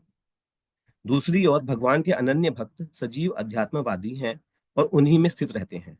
फलतः भगवान भी उनमें है, क्योंकि भगवान तथा अनन्य भक्त दोनों ही सचेतन है। अतः दोनों का यह दिव्य आदान प्रदान विद्यमान रहता है। अतः यद्यपि भगवान सभी जीवों के लिए समभाव है, तथापि वे अपने अनन्य भक्त के लिए विशेष रूप से कृपालु रहते हैं। अनन्य भक्ति की यह महिमा है कि यदि भक्ति मार्ग में कभी कोई भक्त किसी कारणवश नीचे भी गिर जाता है तो भी वह अन्य योगियों तथा दार्शनिकों से श्रेष्ठ रहता है। इस प्रकार भगवान प्रेम पूर्वक अविचल भक्ति करने वाले मनुष्य को अपनी शरण में ले लेते हैं और मनुष्य सारे भौतिक प्रयासों से मुक्त हो जाता है। भगवान ने स्वयं कहा भी है, मन मना भव मद भक्तो मद्याजी माम नमस्कुरु मामे वैश्यसी मुक्त युक्त आत्मानम मत्परायणा। इसी के साथ ही मैं अपने प्रस्तुतिकरण को यहीं पर रोकते हुए मुरली प्रभु जी से इसे आगे बढ़ाने के लिए निवेदन करता हूँ। हरे कृष्णा। मुरली प्रभु जी। धन्यवाद प्रभु जी। सभी वैष्णव भक्तों को मेरा सादर प्रणाम। मेरा प्रश्न है अनन्य भक्ति। मैं इस प्रकार बताना चाहता हूँ भगवान के प्रति एकमात्र अन्य प्रेम और आत्मसमर्पण। यह एक ऐसी भक्ति है जिसमें भक्त भगवान को अपना एकमात्र लक्ष्य और उद्देश्य मानता है और अपने जीवन को उनके चरणों में समर्पित करता है। भगवान को प्राप्त करने के लिए वह अपने मन को कृष्ण में पूर्णतः एकाग्र करे और कृष्ण के लिए कर्म करे। जो भी कर्म करे कृष्ण के लिए करे, ये भक्ति का आदर्श है। मनुष्य अपने कार्य में लगा रहकर हरे कृष्ण महामंत्र का कीर्तन करना चाहिए। मन मना भो मद्भक्तो मध्या जीवा नमस्करो ममे वश्य से सत्यम ते प्रति जानो प्रिय असी में। भगवान कहते हैं सदैव मेरा चिंतन करो, मेरे भक्त बनो, मेरी पूजा करो और मुझे नमस्कार करो। इस प्रकार तुम निश्चित रूप से मेरे पास आओगे। जो अपने सारे कार्यों को मुझ में अर्पित करके तथा विचल भाव से मेरी भक्ति करते हुए मेरी पूजा करते हैं और अपने मन को मुझ पर स्थिर करके निरंतर मेरा ध्यान करता है, उसका मैं तुरंत उद्धार कर देता हूँ। मनुष्य कृष्ण का शुद्ध भक्त बने, सदैव उन्हीं का चिंतन करे और उन्हीं के लिए कर्म करे। वह अपने जीवन को इस प्रकार व्यवस्थित करे कि 24 घंटे कृष्ण का ही चिंतन करता रहे। जो इस प्रकार कृष्ण भावनामय होगा वह निश्चित रूप से भगवान के धाम को जाता है। अन्य भक्ति आध्यात्मिक ज्ञान की एक विधि है। जहां भी भक्ति होती है वह भौतिक कलमश नहीं रह सकता।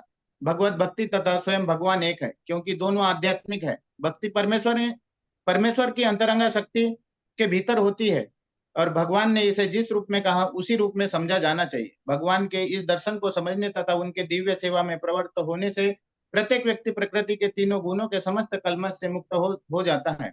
लेकिन भक्ति इतनी शुद्ध तथा शक्तिमान होती है कि एक बार भक्ति में प्रवृत्त होने पर मनुष्य स्वतः निष्पाप हो जाता है। हरे कृष्णा।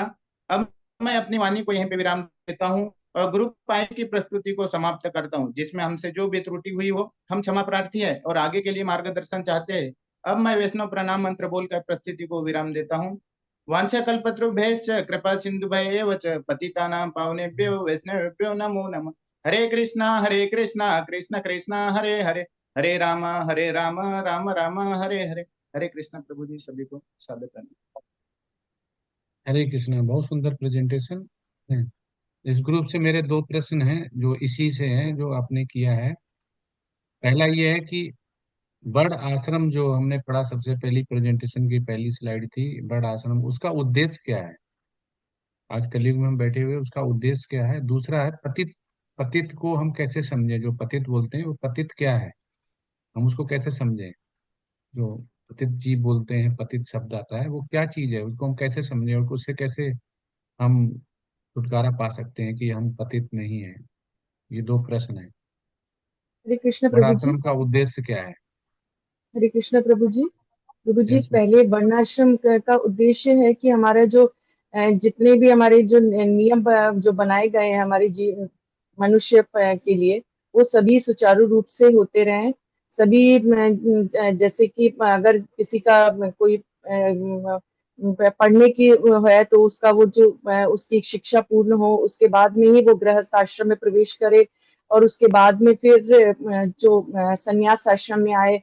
तो इस तरीके से जो नियम के हिसाब से, और विवाह के लिए अलग भी नियम होते हैं और यज्ञोपवीत के अलग नियम होते हैं, इस सब नियमों के हिसाब से जो चलेगा तो आगे के उसकी जो समाज है वो व्यवस्थित रहेगा। जी माता जी। समाज को व्यवस्थित करने के लिए वर्णाश्रम धर्म बनाया गया है। जी प्रभु जी, इसमें मुख्य रूप से समाज को व्यवस्थित रूप से चलाने के लिए, सुचारू रूप से चलाने के लिए और एक डिसिप्लिन वे में चलाने के लिए, ताकि हर व्यक्ति अपने गुण के अनुसार और अपने जो भगवान ने उसको जो जिस तरह से नैसर्गिक गुण दिए हैं उसके अनुसार उस कार्य को व्यवस्थित रूप से करे और समाज में किसी तरह से अराजकता की स्थिति ना हो, ताकि सभी व्यक्ति अपने अपने कार्य को करते हुए अपने इस जीवन को सुधारते हुए भगवान कृष्ण की ओर प्रस्थान करें। तो ये भगवान का मतलब वर्णाश्रम धर्म का मुख्य उद्देश्य है। पतित का जो दूसरा प्रश्न था आपका, पतित के बारे में कि पतित जो है वो क्या है और इससे छुटकारा कैसे पाया जा सकता है। तो पतित का अर्थ यह है कि वह मनुष्य जो अपने जो उसके कर्म हैं, जिन कर्म जो उसके निर्धारित कर्म उसके गुणों के हिसाब से हैं, वो उनसे हट करके वो उससे निम्न कर्म करे तथा भगवान की ओर ना बढ़ के या भगवान का ध्यान ना करके वो निम्न कर्मों की ओर प्रवृत्त होता चला जाए। जैसे अगर ब्राह्मण का कोई कर्म है तो वो अपना कर्म न करके जो है दूसरे कर्म करना शुरू कर दे, अपने गुण के हिसाब से कर्म ना करे, और साथ ही जो है कोई भी कर्म जो है वो भगवान को समर्पित न करें तो पतित कहलाएंगे। और जब हम क्रमशः प्रगति करते चले जाएंगे, भगवान की ओर बढ़ते चले जाएंगे, अपने कर्म फलों का त्याग भगवान की ओर करेंगे, तो पतित अवस्था से उठने का एक माध्यम है। हरे कृष्ण प्रभु। यस हरे प्रभु जी। कृष्णा प्रभु हरे कृष्णा प्रभु जी, मैं ये बात को इतना समझती हूँ कि अ, जैसे कि कुछ ऐसे कुछ चलाने के लिए एक नियम होना बहुत जरूरी होता है। इसलिए वैसे ही ये दुनिया, ये प्रकृति को चलाने के लिए भी एक नियम है और वो भगवान के द्वारा ही बनाए गए हैं। जैसे कि वर्णाश्रम जो है वो एक नीति है, ये एक मतलब ये नियम है और ये हम लोग ये नियम हम लोग सभी एक नियम से बांधे हुए हैं। तो ये वर्णाश्रम भी हम लोग का जो जैसे वर्ण और आश्रम जैसे है, क्षत्रिय वैश्य शूद्र ब्राह्मण, ये सब हम लोगों का जो कार्य है उससे हम लोग डिसाइड करते हैं कि हाँ ये ब्राह्मण है, ये क्षत्रिय है। और आश्रम भी होना चाहिए कि गृहस्थ आश्रम में कैसे हम लोग रहे, और ये आश्रम है। तो ये सब नियम है और ये नियम अगर होगा तो हम लोग अच्छे से रहेंगे और हमारे जो नेक्स्ट जनरेशन है वो भी ये इसको पालन करते हुए बहुत अच्छे से प्रगति में आएंगे और भगवती में लगे रहेंगे। और पतित का अर्थ यह है कि हम लोग जो हम लोग का जो धर्म है भगवान के सेवा करना, उससे हम लोग नीचे गए हैं और हम लोग ये में तृप्ति में लगे रहते हैं। तो ये हम लोग हटके कर रहे हैं कि हम लोगों का धर्म है भगवान का सेवा करना, लेकिन हम लोग क्या कर रहे हैं, वो इंद्रिय भोग में लगे रहते हैं। तो यही है पति कि हम लोग का जो एक्चुअल हम लोग का जो कार्य है वो भूल गए हैं और इधर आके हम लोग भोग करने लगे हैं। यही हम पति। हरे कृष्ण। हरे कृष्णा यस प्रभु जी। प्रभु जी, मैं भी कुछ बोलना चाहती हूँ। वर्णाश्रम हर जीव के लिए भगवान नियम बना के रखा है। तो पशु जोनि में जो जो पशु लोग है उसको भी नियम है, वो भी अपने हिसाब से अपने नियम से बांधे हुए हैं। हम जो मनुष्य लोग हैं, मनुष्यों में भी अपने नियम से भगवान बना के रखा है और ये नियम है वर्णाश्रम। और ये इसको हमको फॉलो करना है, ये फॉलो करके हमको भगवान के पास जाना है। वर्णाश्रम में हर आश्रम के हिसाब से जैसे पढ़ाई करके जो कुछ भी है वो भगवान के निर्देश अनुसार चल के, जैसे कि सुबह एकदम जो जो लोग पढ़ाई करते हैं वो भी भगवान को अच्छे से मान के और पढ़ाई अच्छे से ध्यान से करके भगवान को निवेदन करके करना, ये आश्रम है। और उसके बाद गृहस्थ आश्रम, वो भी हस्बैंड वाइफ एक साथ अच्छे से भगवान पालन करके भगवान की सेवा करके ये गृहस्थ लाइफ को पालन करके फिर हमको वानप्रस्थ में जाना है। तब तब का नियम है जो जो कुछ भी अभी वो है सब बंद करके अभी सब आगे पूरा भगवान के निर्देश अनुसार चल के फिर आहिस्ता आहिस्ता संन्यास।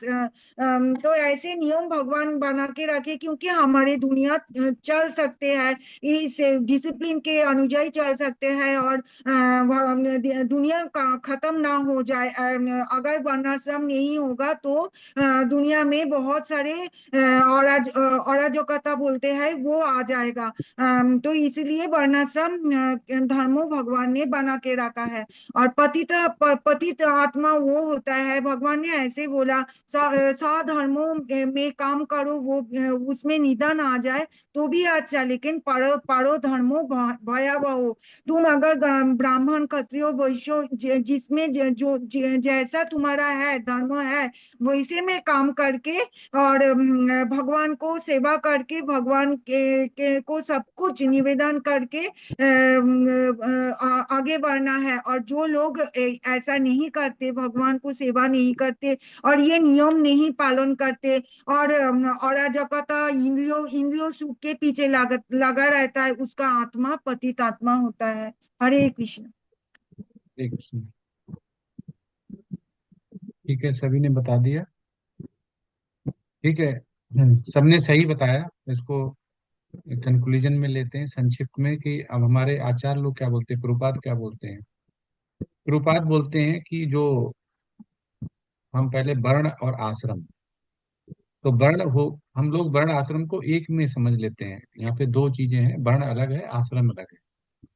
वर्ण हो गई एक व्यवस्था जो कि प्रभुपाद दोनों को जोड़ के वर्ण और आश्रम, आश्रम होता है आश्रय, एक झोपड़ी या तपस्वियों के लिए एक दिया गया वन में स्थान, उसको बोलते हैं आश्रम। जो कि चार तरह से माना जाता है, 0 से 25 ईयर्स, 25 से 50, 50 से 75, 75 से 100 ईयर्स, ये रहता है।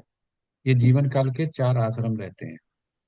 और इसमें प्रभुपाद कहते हैं कि जो वर्ण आश्रम का जो उद्देश्य है, ऑब्जेक्टिव है, वो केवल है विष्णु आराध्यते, विष्णु की या भगवान श्री कृष्ण की आराधना करना। क्योंकि वर्ण हो गया, वो कर्म करेगा किसके लिए, भगवान के लिए। जैसे भगवान ने चारों वर्ण जो हैं वो दिखाए कैसे अ, सेवा करने के लिए, तो वो इससे समझाना चाह रहे हैं। वो अर्जुन के सारथी बने, तो वो क्या हुए, वो शूद्र हुए। 9 लाख गाय पाली, क्या हुए, वैश्य हुए। युद्ध जितने लड़े उसमें किसी में भी नहीं हारे, तो क्या हुए, सबसे अच्छे क्षत्रिय हुए। और भगवत गीता जैसा ज्ञान दिया, सबसे उत्तम ब्राह्मण हुए। तो उन्होंने चारों ही वर्ण व्यवस्था को फॉलो किया, और वो हमसे अपने द्वारा ये समझाना चाह रहे हैं कि हमें क्या करना है। ये चारों जब वर्ण हैं, इनमें जब कर्म जोड़ दें, मतलब ब्राह्मण कर्म करे किसके लिए, भगवान के लिए। क्षत्रिय कर्म करे किसके लिए, भगवान के लिए। वैश्य कर्म करे भगवान के लिए। शूद्र कर्म करे भगवान, मतलब चारों वर्ण प्लस कर्म इक्वल टू भगवान की सेवा, तब वो वर्ण आश्रम में आता है। तो विष्णु और प्रभुपाद कहते हैं कि वर्ण आश्रम का उद्देश्य भगवान की सेवा करना है, ना कि वर्ण में रह जाना, ना कि आश्रम में रह जाना कि हमने चार वर्ण थे, हम क्षत्रिय हैं, हम क्षत्रिय जैसा कर्म कर रहे हैं, और आश्रम है, हम आश्रम कर रहे हैं। हमने अभी गृहस्थ हैं, अभी हम वनवासी हो जाएंगे, सन्यासी हो जाएंगे, हम ऐसे ही चलेंगे करेंगे। लेकिन इसमें भगवान कहाँ है, भगवान मिसिंग है। तो सेंटर में भगवान को रखना कि उनके लिए वर्ण कर रहे हैं, उनके लिए आश्रम कर रहे हैं। तो ये प्रभुपाद कहते हैं कि विष्णु आराध्यते, वर्ण आश्रम का उद्देश्य केवल है भगवान की सेवा करना, भगवान को पाना, भगवान में हायर टेस्ट लगाना, और भगवान के धाम जाना, ये होना चाहिए। पतित, पतित प्रभुपाद कहते हैं कि कलहो निदिदः, वो कह रहा है कि जिसमें कि पतित वो है जो कलयुग के लिए चार चीजें हैं, जो कि आहार, निद्रा, भय, मैथुन, इनसे जो ऊपर उठ जाता है वो पतित नहीं। अगर वो आहार में, निद्रा में, भय और मैथुन में पड़ा रहता है, वो पतित है। तो हमें देखना पड़ेगा हमें पतित रहना है या पतित से ऊपर उठना है। तो अगर इन चारों से हम ऊपर उठ पाते हैं, तो हम ही पतित जो बोला जाता है उससे ऊपर उठ सकते हैं और भगवान को पा सकते हैं। ये शास्त्र सिद्धांत है। ये प्रभुपाद ने सारा शास्त्र सिद्धांत से बताया हुआ है कि हमें कैसे उठना है, क्योंकि हम बद्ध जीव हैं, गुणों से बधे हुए हैं। लेकिन शास्त्र हमें बताते हैं कि हमें क्या करना है जिसने भगवान की भक्ति मिलेगी। तो दो चीजें जो हैं वो प्रभुपाद ने बड़े सिंपल सब जो वर्ड होते हैं उनमें समझाई है कि वर्ण आश्रम क्या हो गया, जिसमें कि विष्णु आराध्य थे, मतलब विष्णु और भगवान श्री कृष्ण की आराधना करना, ये बड़ा आश्रम का उद्देश्य है।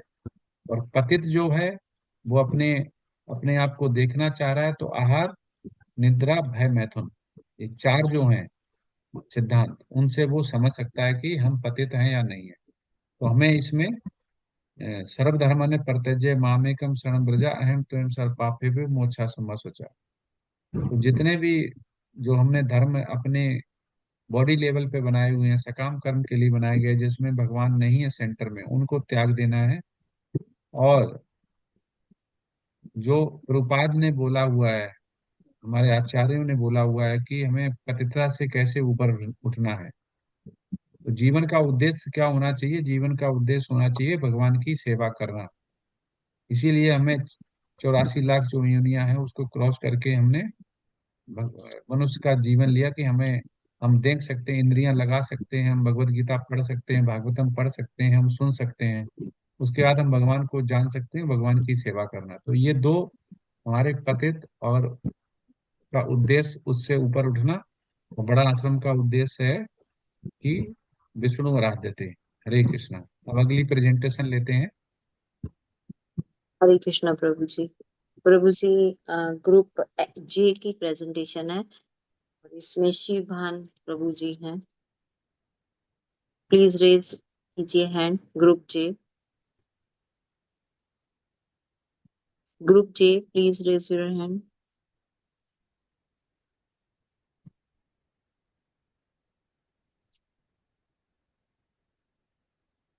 शिव भान प्रभु जी।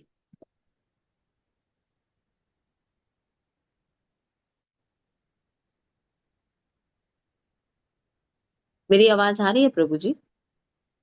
हाँ, आ रही है। शिव भान प्रभु जी। उनको मैंने कोर्स तो बना दिया है। नेटवर्क नहीं है क्या उनका सही?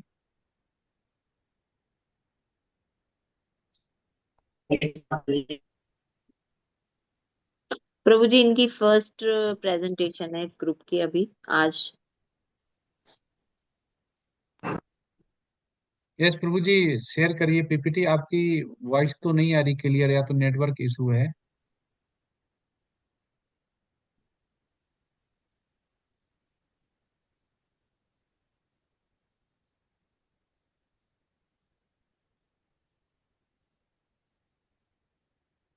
प्रभु जी, इनकी पहली भी है प्रेजेंटेशन आज, नया ग्रुप है। ठीक है माता जी। तो ये इनका आवाज भी नहीं आ रही है और शेयर भी नहीं कर पा रहे हैं। हरे कृष्णा प्रभु जी, आपकी वॉइस नहीं आ रही। इन्होंने पहले ट्राई किया क्या? इनका वो उसमें भक्ति वृक्षा में किया इन्होंने शेयर?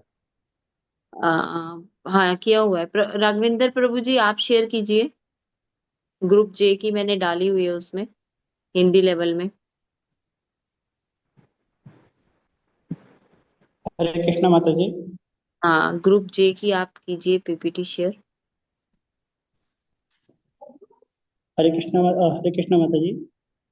हाँ प्रभु जी, दिख रहा है, बहुत छोटा दिख रहा है मुझे। मोबाइल से किया क्या? जी प्रभु जी। नहीं, ये बहुत। हाँ, अभी बड़ा हुआ। ठीक है, हरे कृष्णा। स्टार्ट करिए प्रभु जी। हरे कृष्णा प्रभु जी। हरे कृष्णा। सभी को दंडवत प्रणाम। प्रभु जी, आज हमारे ग्रुप जे की पहली प्रस्तुति में सभी का स्वागत है। हमारा प्रश्न भगवत गीता से है, देवी देवताओं की पूजा। अब हम इस प्रस्तुति को आरंभ करने की आज्ञा चाहते हैं। यस प्रभु जी। हरे कृष्णा। अब हम संजना माता जी से आग्रह करते हैं कि वो अपनी प्रस्तुति को आरंभ करें।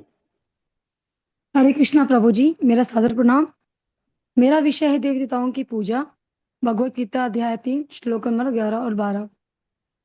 जैसा कि भगवान भगवत गीता 3.9 श्लोक में बताते हैं कि श्री विष्णु के लिए यज्ञ रूप में हमें कर्म करना चाहिए, अन्यथा कर्म के द्वारा इस भौतिक जगत में बंधन उत्पन्न होता है। लेकिन यदि कोई ये नहीं करता तो उसके लिए श्री भगवान बताते हैं, देवताओं की प्रसन्नता के लिए यज्ञ करो, बदले में देवता भी तुम्हें प्रसन्न करेंगे। यद्यपि देवता भगवान के प्रतिनिधि होते हैं और वे सभी प्रकार के यज्ञों को भगवान को ही अर्पित करते हैं। कुछ यज्ञ किन्हीं विशेष देवताओं को प्रसन्न करने के लिए होते हैं, किंतु तो भी सारी यज्ञों में श्री भगवान विष्णु को ही प्रमुख भोक्ता की भांति पूजा जाता है। भोक्ता राम यज्ञ तपसा, भगवान ने ही देवताओं को नियुक्त किया है, इससे वे सभी जीवों को वर्षा, वायु, प्रकाश, अन्न इत्यादि प्रदान कर सके। किंतु यदि मनुष्य यज्ञों द्वारा देवताओं की प्रसन्नता के लिए देवताओं को प्रसन्न नहीं करता, तो भगवान बताते हैं वो निश्चित रूप से चोर है, और चोरों का समाज कभी सुखी नहीं होता, उन्हें केवल इंद्र तृप्ति की चिंता रहती है। इसी के साथ मैं अपनी वाणी को विराम दूंगी। और मुझसे कोई त्रुटि हुई हो तो क्षमा करें। मैं आमंत्रित करूंगी हर भगवान प्रभु जी को वो अपनी प्रस्तुति को आगे बढ़ाएं। हरे कृष्णा प्रभु जी, धन्यवाद। धन्यवाद माता जी। हरे कृष्ण माता जी, प्रभु जी दंडवत प्रणाम, सादर प्रणाम। हमारा विषय है देवी देवताओं की पूजा, भगवत गीता अध्याय 4 श्लोक नंबर 12। स्लाइड चेंज नहीं हो रही।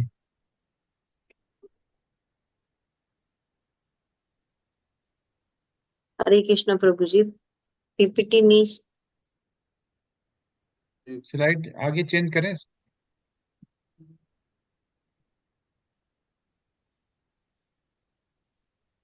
नहीं हो रही है फिर में।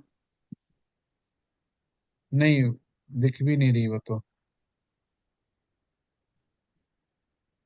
प्रभु जी एग्जिट हो गए लग रहा है मुझे। हरे कृष्णा राघवेंद्र प्रभु जी, आप शेयर कीजिएगा।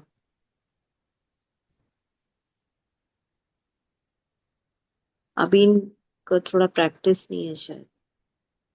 राघवेंद्र प्रभु जी। हरे कृष्णा माता जी, मैं जी शेयर प्रभु कर जी, दूं? जी प्रभु जी। हाँ करिए। ग्रुप माता जी जी कौन से ग्रुप में डाला है माता जी? हिंदी लेवल वाले में, मेन ग्रुप जो है। सेवा के लिए तो तत्पर रहना चाहिए, सेवा बहुत मुश्किल से मिलती है। माता जी हिंदी लेवल वाले में नहीं है, मेरे ग्रुप में डाल दीजिए कृपया करके, भक्ति ग्रुप विक्षा एच ग्रुप में। जी, भक्ति विक्षा ग्रुप। माता जी एक सेकंड वेट करिए, मैं कर रहा हूँ शेयर। जी प्रभु जी।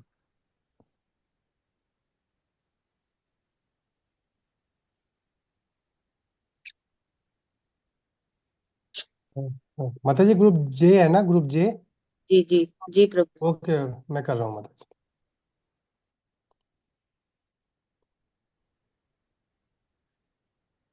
दिख रही है प्रभु जी माता जी? हाँ यस। प्रभु जी क्लियर है।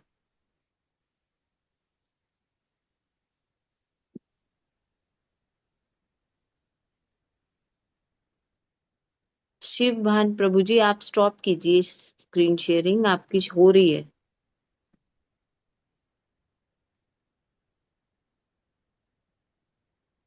आगे बढ़ाइए प्रभु जी, आपकी आगे स्लाइड बढ़ रही है क्या? प्रभु जी शिव भान प्रभु जी ने भी कर दी स्क्रीन शेयरिंग।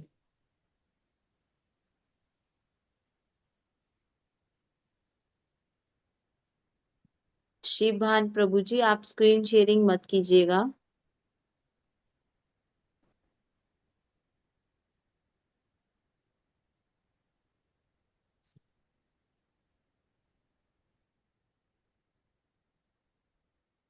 राघवेंद्र प्रभु जी आप करिए। ओके प्रभु।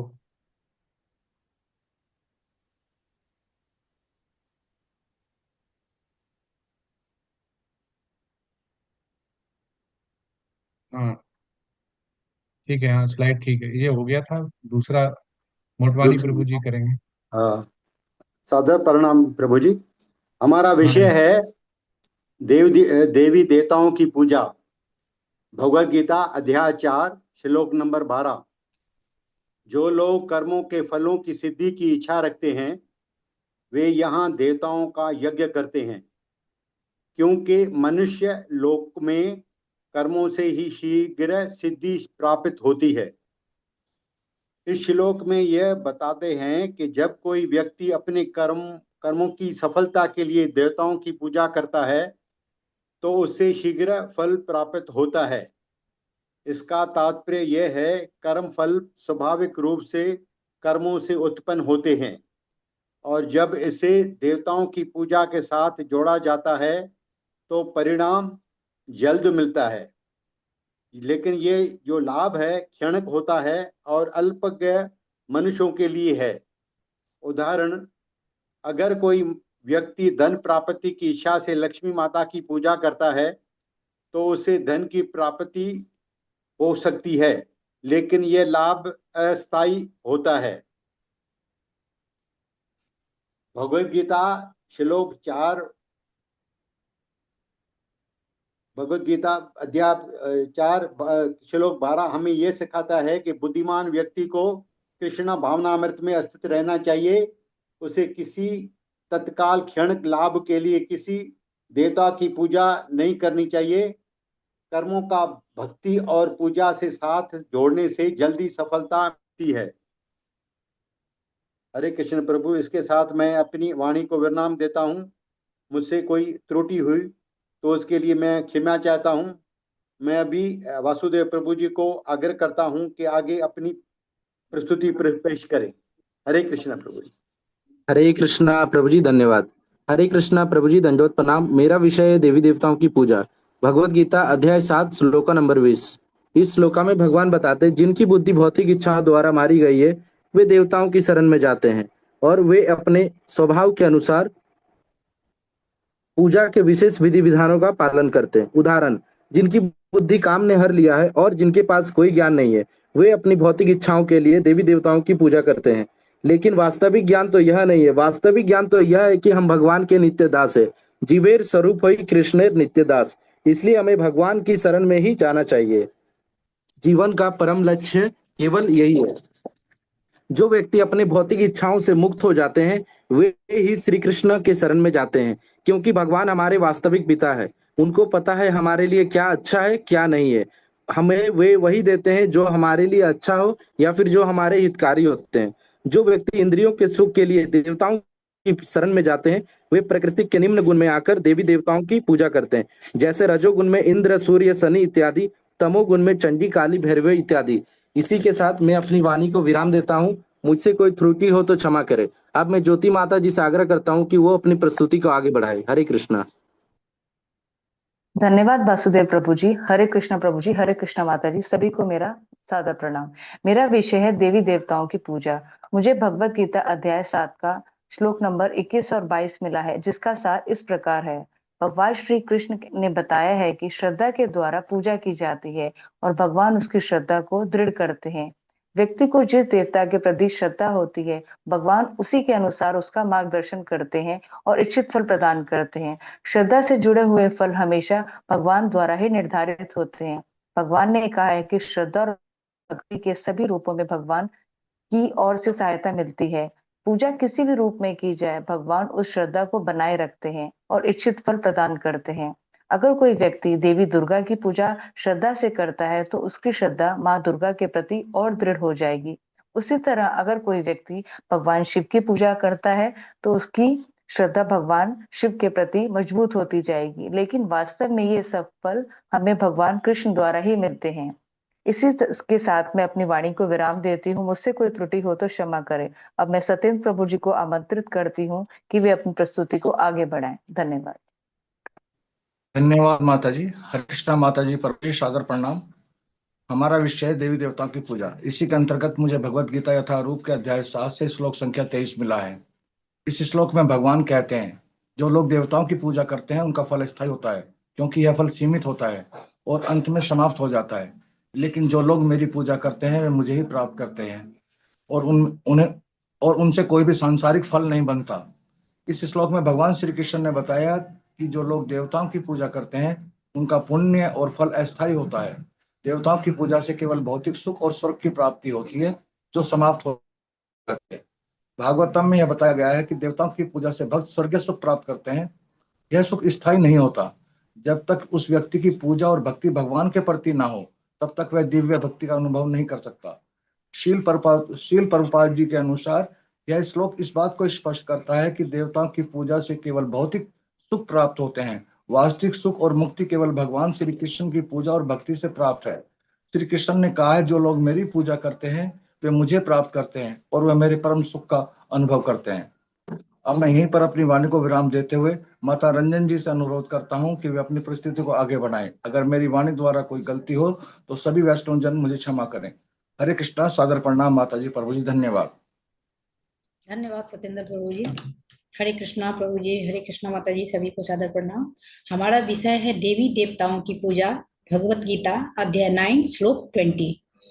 भगवत गीता में भगवान श्री कृष्ण ने स्पष्ट किया है, जो लोग यज्ञ करते हैं और देवताओं की पूजा करते हैं वे पुण्य अर्जित करते हैं, लेकिन यह मार्ग अस्थायी सुख देता है। जैसे सोमरस का पान करने वाले वेदों से प्राप्त ज्ञान के द्वारा यज्ञों के फलस्वरूप उच्च लोक जैसे महर लोक, जन लोक तथा तप लोक प्राप्त होता है, लेकिन पुण्य क्षीण होने पर वह पुनः पृथ्वी लोक पर जन्म लेते हैं। श्रीमद् भागवतम में यह वर्णन मिलता है कि जब देवताओं की पूजा होती है तो वे आशीर्वाद देते हैं और भक्तों के स्वर्ग का सुख प्रदान करते हैं, लेकिन इसका फल एक निश्चित समय के लिए होता है।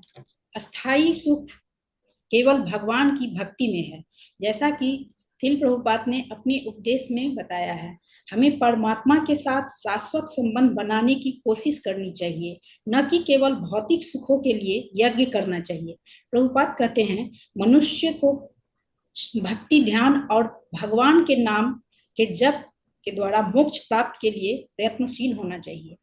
इसी के साथ मैं अपनी वाणी को विराम देती हूँ। मुझसे कोई त्रुटि हुई हो तो क्षमा करे। अब मैं विनीता माता जी से आग्रह करती हूँ कि वह अपनी प्रस्तुति को आगे बढ़ाएं। हरे कृष्णा सभी को। धन्यवाद।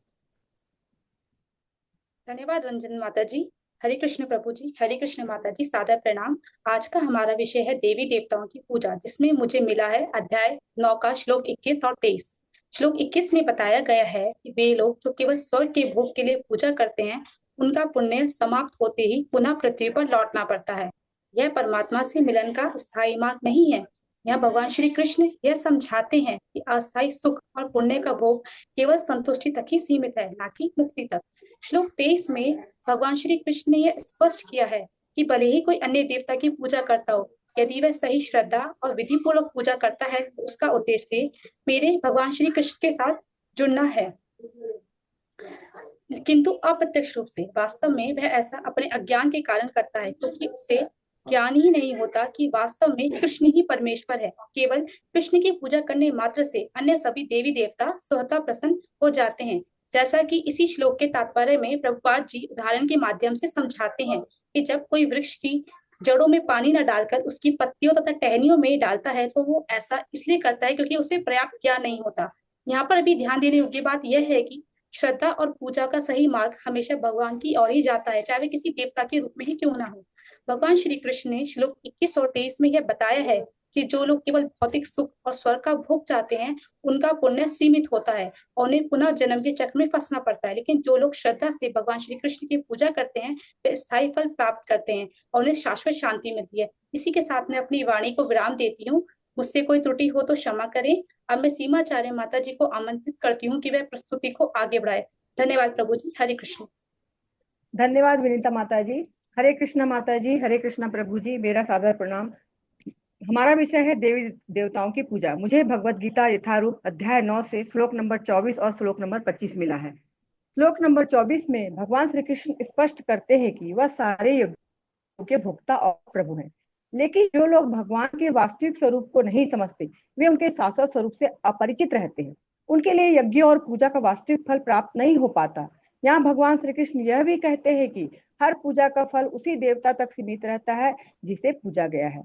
जो व्यक्ति भगवान श्री कृष्ण की पूजा करता है, वह उन्हें प्राप्त करता है और उनके पास जाता है, और जो लोग पितरों की पूजा करते हैं, वे पितरों के पास जाते हैं। इसी प्रकार मनुष्य भूत प्रेत लोकों में जाकर यक्ष पिशाच बन सकता है। यहाँ भगवान श्री कृष्ण ने यह भी स्पष्ट किया है कि प्रत्येक व्यक्ति अपनी श्रद्धा के अनुसार अपने इष्ट देवता तक पहुंचता है।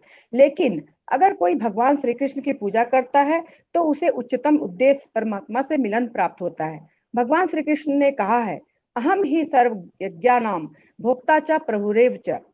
भगवान श्री कृष्ण ने श्लोक अध्याय 9 श्लोक नंबर 24 और 25 में यह बताया है कि केवल यज्ञों और पूजा से कोई लक्ष्य प्राप्त नहीं होता जब तक कि हम भगवान के तत्व को नहीं समझते, क्योंकि संपूर्ण यज्ञों के भोक्ता और स्वामी भगवान श्री कृष्ण ही हैं।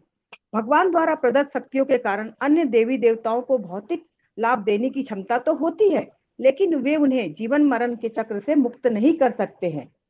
जो लोग भगवान श्री कृष्ण की पूजा करते हैं, वे अंततः भगवान के पास पहुंचते हैं और उन्हें शाश्वत शांति प्राप्त होती है। एक शुद्ध भक्त केवल भगवान की पूजा करके निसंदेह वैकुंठ लोक तथा कृष्ण लोक की प्राप्ति करता है। इसी के साथ मैं अपनी वाणी को विराम देती हूँ। मुझसे कोई त्रुटि हो तो क्षमा करें। अब मैं शिवभान प्रभु जी को आमंत्रित करती हूँ, वो अपनी प्रस्तुति को आगे बढ़ाएं। हरे कृष्णा माता जी, हरे कृष्णा प्रभु। धन्यवाद सीमा माता जी। हरे कृष्णा प्रभु जी, हरे कृष्णा माता जी, दंडवत प्रणाम। मेरा जो विषय है देवी देवताओं की पूजा, भगवत गीता अध्याय 17 श्लोक नंबर 4 से। यजन्ते सात्विका देवान् यच्छा रक्षांसि राजसा प्रेतान् भूता गणानि च अन्ये यजन्ते तं साजना। इसमें श्री कृष्ण भगवान कहते हैं के द्वारा कहा गया है कि कृष्ण पूजा के तीन प्रकारों के बारे में बताते हैं जो व्यक्ति के मानसिक स्वभाव पर आधारित होते हैं। इस श्लोक के माध्यम से भगवान यह बताते हैं कि पूजा का स्वरूप जो भी हो वह व्यक्ति के स्वभाव, मानसिकता और आस्था पर निर्भर करता है। सात्विक पूजा, राजसिक पूजा, तामसिक पूजा, तीन प्रकार की पूजाओं का तीन श्रेणियों में बांटा गया है। इसके माध्यम से यह भी दिखाता है कि व्यक्ति के मनोवृत्तियों स्वभाव का पूजा करता है। तीन प्रकार के जो भी जीवन के उद्देश्य को प्रकट करती है। सात्विक पूजा जिनमें लोग देवताओं की करते हैं, इसमें भगवान की पूजा के सब मानसिक आस्था पर निर्भर करता है। उदाहरण है राशिक पूजा। यह पूजा भौतिक सुखों और की प्राप्ति के लिए होती। इसमें बाहरी इच्छाओं की पूर्ति होती है, आत्मिक उन्नति का कोई उद्देश्य नहीं होता है। उदाहरण के लिए इसमें देवी लक्ष्मी की पूजा या शक्ति प्राप्ति कोई पूजा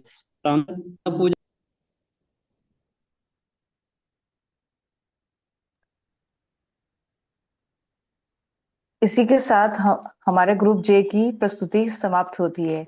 वैष्णव प्रणाम मंत्र। वांछा कल्प तरुभ्य च कृपा सिंधुभ एव च पतितानां पावनेभ्यो वैष्णवेभ्यो नमो नमः। हरे कृष्ण कृष्ण कृष्ण हरे हरे, हरे राम राम राम हरे हरे। धन्यवाद प्रभु जी। हरे कृष्णा। सभी को धन्यवाद प्रणाम। बहुत अच्छी प्रेजेंटेशन। फर्स्ट प्रेजेंटेशन होने के बाद भी आप लोगों ने बहुत अच्छा लिखा हुआ और बताया हुआ है। और इसमें अगर आपने भक्ति वृक्षा में मतलब पढ़ा होगा या सब लोगों ने मिलकर, तो इसमें दो प्रश्न अच्छे बनते हैं समझने के लिए। पहला है कि क्या देवता पूजा अनिवार्य है, पहला प्रश्न। दूसरा, पूजा और भक्ति दोनों भगवान ने बनाए, मतलब जो मार्ग है पूजा और भक्ति के दोनों भगवान ने बनाए हैं, फिर ये अलग क्यों हैं? अगर अलग हैं तो इसको हम कैसे समझ सकते हैं? तो मतलब प्रश्न दो हो गए कि क्या देवता पूजा अनिवार्य है, अगर अनिवार्य नहीं है तो भगवान ने क्यों बोला हुआ है, और नहीं है तो इसका खंडन किस श्लोका से होता है। दूसरा है पूजा और भक्ति दोनों ही भगवान ने बनाए हैं। एक ही बना सकता था कि केवल भक्ति बना देता, केवल पूजा बना देता। दोनों ही भगवान ने बनाए हैं, तो ये अलग क्यों है? हरे कृष्णा। ये दो प्रश्न है।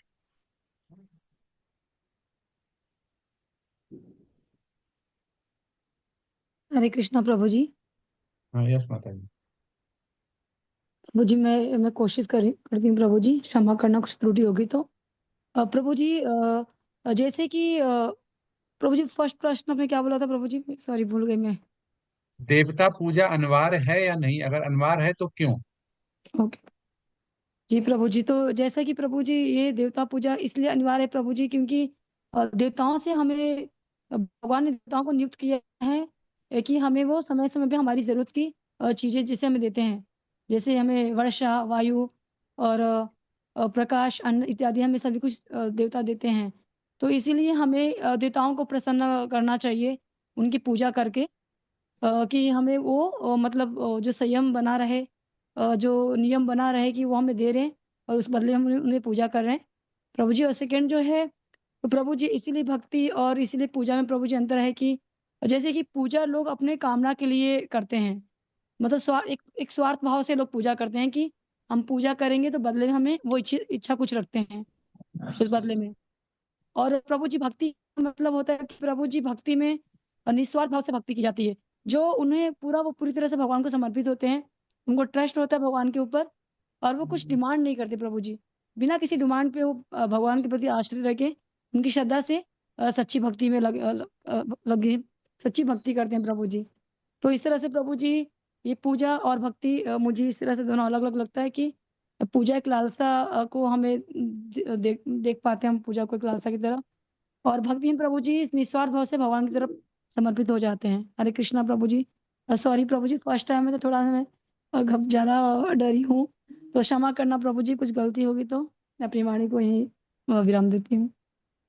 हरे कृष्णा प्रभु जी, दंडवत प्रणाम। मैं इस क्वेश्चन का थोड़ा आंसर देने की कोशिश करता हूँ। जैसे आप बोले कि देवताओं की पूजा भगवान बोले हैं या नहीं, यहाँ पर भगवान 7.20 श्लोका में यहाँ पर ऐसे बोलते हैं, जिनकी जो देवताओं की पूजा करके उन करते हैं ना, उनका ज्ञान हृदय ज्ञान है, मतलब उसका ज्ञान है ही नहीं, उसका ज्ञान चुरा लिया गया है। वही अगर कोई भगवान की पूजा करते हैं तो वो वास्तविक ज्ञान है। अगर किसी के पास अगर काम भी है ना, फिर भी वो भगवान की पूजा करते हैं, तो फिर भी उसका ज्ञान माना जाएगा कि हाँ इसका ज्ञान है। लेकिन जैसे ही कोई देवताओं की पूजा करता है ना, तो उसकी हृदय ज्ञान है। भगवान यहाँ पर क्लियर बताएं कि उसका ज्ञान है ही नहीं। और देवताओं की पूजा इसलिए भी लोग करते हैं ना, क्योंकि इंद्रिय तृप्ति के लिए करते हैं, और बस वो अपनी इंद्रियों की सुख चाहते हैं, और वो कुछ भी नहीं चाहते हैं। और जहां तक कि पूजा और भक्ति, भक्ति एक ऐसा चीज है ना, ये हम सारा चीज भगवान से जोड़ते हैं। हमारा जो भी है भक्ति में ऐसा है, हम जो भी करते हैं वो भगवान के लिए करते हैं। जैसे एक भक्त, शुद्ध भक्त जो होता है ना, वो जो भी करता है भगवान के लिए। हम खाएंगे भी तो भगवान के लिए, भगवान को प्रसाद लगा के, और अगर हम कुछ कान से सुनेंगे भी तो वो भगवान की कथा के लिए सुनेंगे। तो भक्ति ऐसा होता है। और हरे कृष्णा प्रभु जी, दंडवत प्रणाम। मुझसे कुछ त्रुटि हो तो क्षमा करें।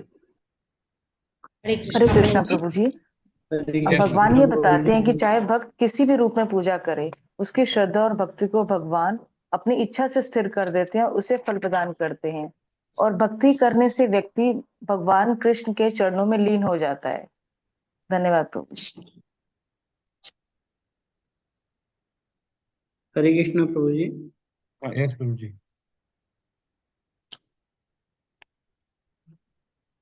आसान है। हरे कृष्णा प्रभु जी।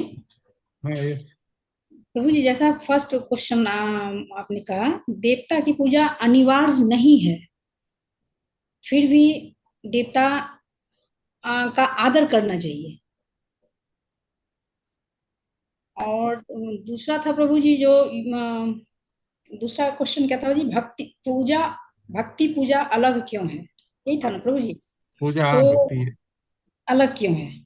फिर भी आज के युग में पूजा विधि का पालन करना मुश्किल है प्रभु जी। सही शुद्ध कुछ भी नहीं मिलता है हमें। भक्ति आसान है, जैसा कि भगवान ने बताए हैं, चैतन्य महाप्रभु ने बताया है, कलयुग में सिर्फ नाम ही दे दिए हैं, तो उससे भक्ति आसान हो जाती है। इतना ही प्रभु। आगे प्रभु जी, बढ़िए। चैतन्य अमृत में कहा गया है कि जो व्यक्ति परमेश्वर की पूजा के साथ साथ भौतिक भोग की कामना करता है, वह परस्पर विरोधी इच्छाओं वाला होता है। परमेश्वर की भक्ति तथा देवताओं की पूजा समान स्तर पर नहीं हो सकती, क्योंकि देवताओं की पूजा भौतिक है और परमेश्वर की भक्ति नितांत आध्यात्मिक है। हरे कृष्ण प्रभु जी। यस, गोवर्धन का हरे कृष्णा एग्जाम्पल प्रभु अच्छा जी। है ना, कि वो देवता ही पूजा कर रहे थे इंद्र की, उनको भगवान ने मना किया। जी जी, यस भगवान ने स्वयं मना किया था। केवल।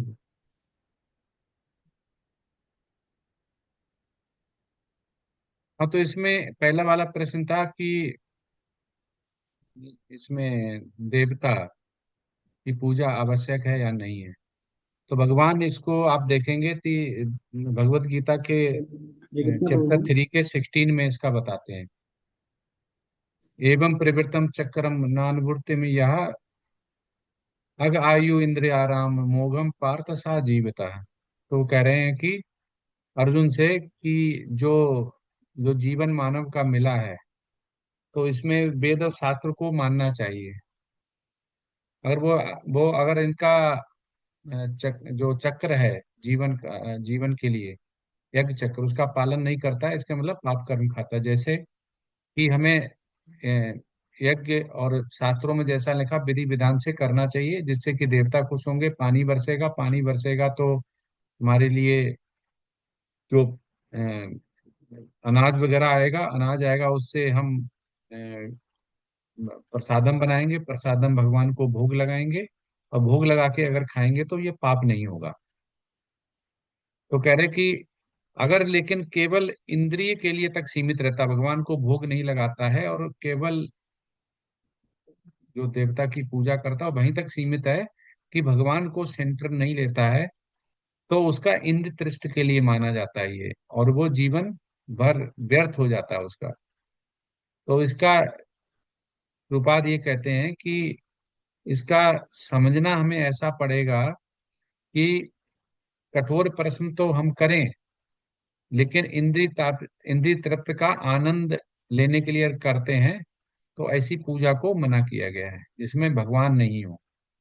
क्योंकि यज्ञ चक्र का मतलब कभी कभी हम समझ लेते हैं कि संसार में हम केवल भोग करते हैं, भगवान को उसमें से हटा देते हैं। जैसे हमने पूजा अर्चना की, यज्ञ किया और प्रॉस्पेरिटी हमें चाहिए, तो देवताओं ने हमें प्रॉस्पेरिटी दे दी, खुशहाली दे दी, जो मांगा वो दे दिया। फिर हम उसमें क्या हुआ कि इंद्र तृष्टि में पड़े रहे, लेकिन वो चक्र पूरा नहीं हुआ, क्योंकि जो हमने पाया उसको भगवान को भोग नहीं लगाया तो पाप में पूर्ण हो गया। तो इसलिए ये जो शरीर मिला है आत्म साक्षात्कार के लिए, केवल वहीं तक नहीं रहना इंद्रिय तृप्ति के लिए कि हमने देवताओं की पूजा की, आवश्यक तो है, पर जो चक्र है उसको पूरा करने के लिए। लेकिन चक्र को अगर पूरा नहीं किया तो आवश्यक नहीं है, क्योंकि भगवान श्री कृष्ण ने जब गोवर्धन उठाया था वो इसीलिए उठाया था क्योंकि इंद्र ने काफी वर्षा की थी कि उनकी पूजा मना कर दी थी भगवान ने कि इनको क्यों करते हो, डायरेक्ट मुझे करो। क्योंकि वो क्या देंगे, केवल इंद्र तृप्ति के लिए प्रॉस्पेरिटी देंगे, उससे ऊपर नहीं उठ पाएंगे। पर हमें क्या चाहिए, भक्ति चाहिए, भगवान का धाम चाहिए, शुद्धिकरण चाहिए। तो इसलिए मैं, और दूसरा था पूजा और भक्ति। तो पूजा और भक्ति के लिए 4.11 में भगवान उसका आंसर बताते हैं। पूजा और भक्ति दोनों मार्ग भगवान ने बनाए, और कौन अलग क्यों है, वो इसलिए अलग है। ये अथा माम प्रबदन्ते तास ततः बजा में हम मम वर्ताम निवर्तन्ते मनुष्य अपार्थ सर्वसा। क्योंकि वो कह रहे हैं कि जो भी मनुष्य या जीव जो मेरे सारे सारे भाव से मेरे शरण ग्रहण करते हैं, उसी के अनुरूप उन्हें फल देते हैं। मतलब अगर वो सोचता है कि मैं देवता की पूजा करूंगा तो उसी में स्थित कर देते हैं, वो कह रहा है कि मैं भगवान की सेवा करूंगा तो उसी में स्थित कर देते हैं। जो आप सोचोगे भगवान उसी में फल देके स्थित कर देते हैं।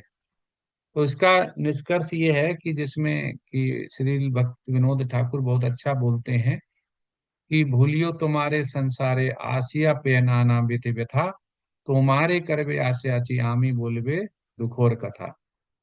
तो वो कह रहे हैं कि हे भगवान, जो आपको भूल जाता है और इस भौतिक दुनिया में आनंद लेता है, तो वो इसी दुनिया में पाप पाप करके दुख का भी अनुभव लेता है।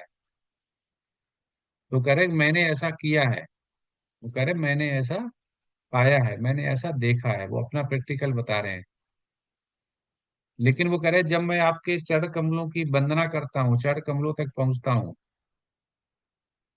तभी मैं अपने आप की जो कथा है वो बता पाता हूँ कि मैं कितना मुश्किल से आपके पास पहुंचा हूँ, कितना टाइम लगता है, कितना मुश्किल है उसको पाना। क्योंकि हम कितने पाप कर्म कर देते हैं, कितने दुख उठाते हैं, कितने कलमश लेते हैं, क्योंकि हम जानते नहीं कि हमें करना क्या है।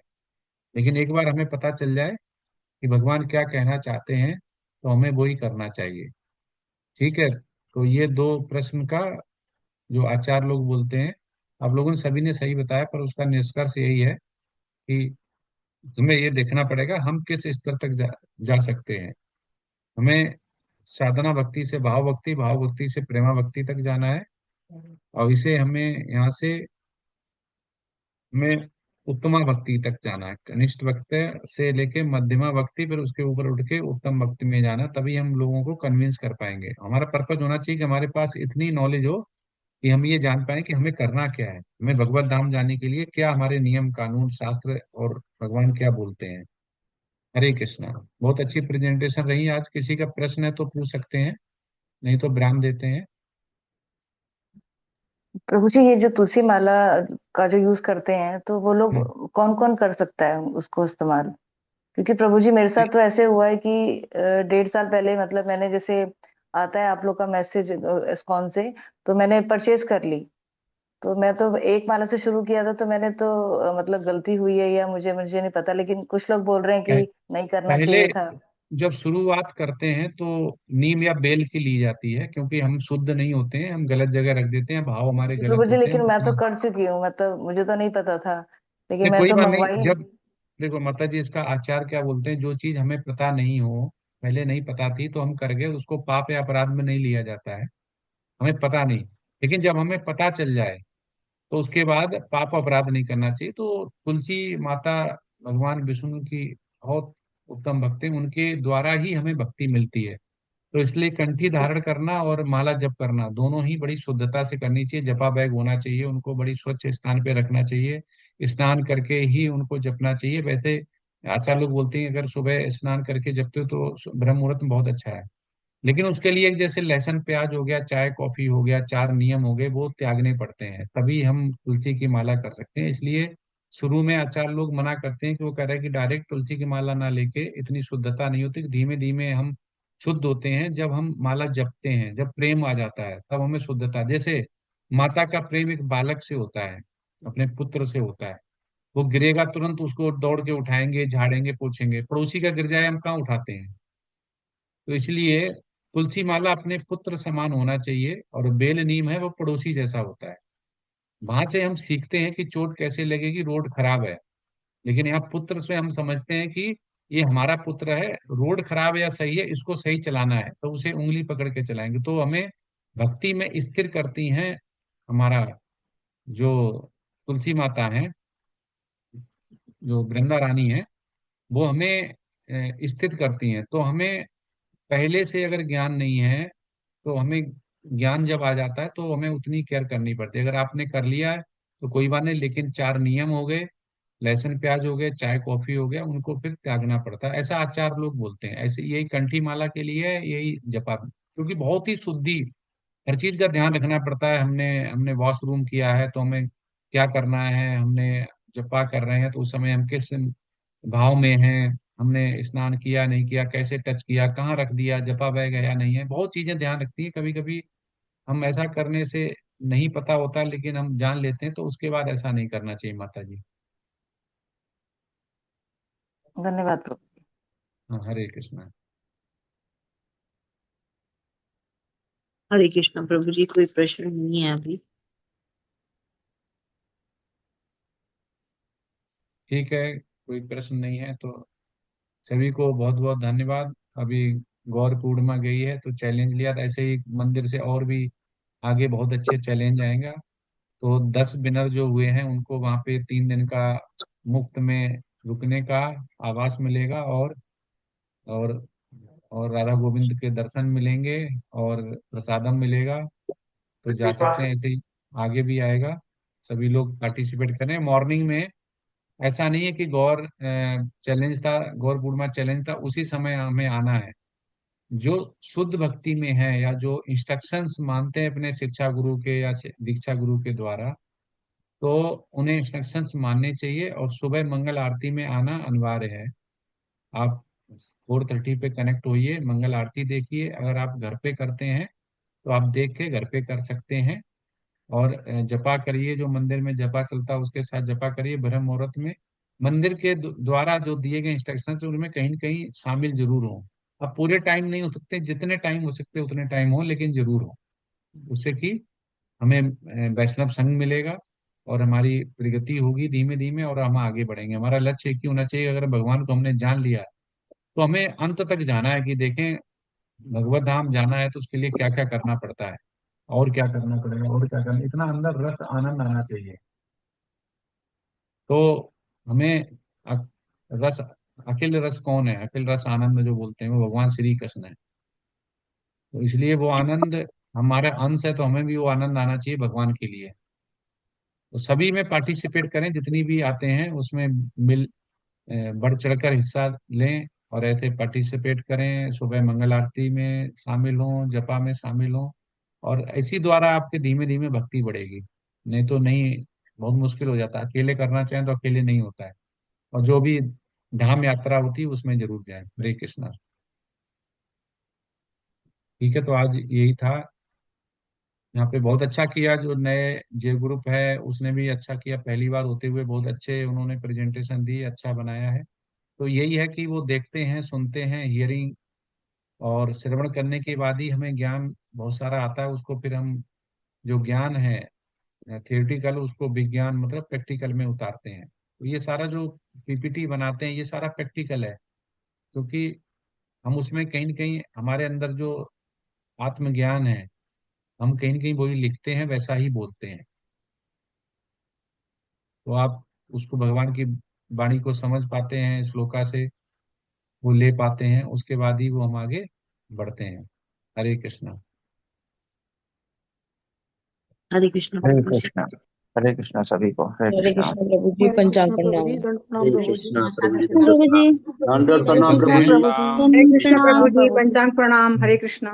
हाँ, वांछा कल्पतरुभ्यश्च कृपा सिंधु एव च पतितनां पावनेभ्यो वैष्णवेभ्यो नमो नमः। हरे कृष्ण कृष्ण हरे कृष्ण कृष्ण कृष्ण हरे हरे, हरे हरे राम हरे राम हरे राम राम हरे हरे हरे। हरे। हरे राम अनंत राम कोटि के राम वैष्णव हरे वृंद की हरे।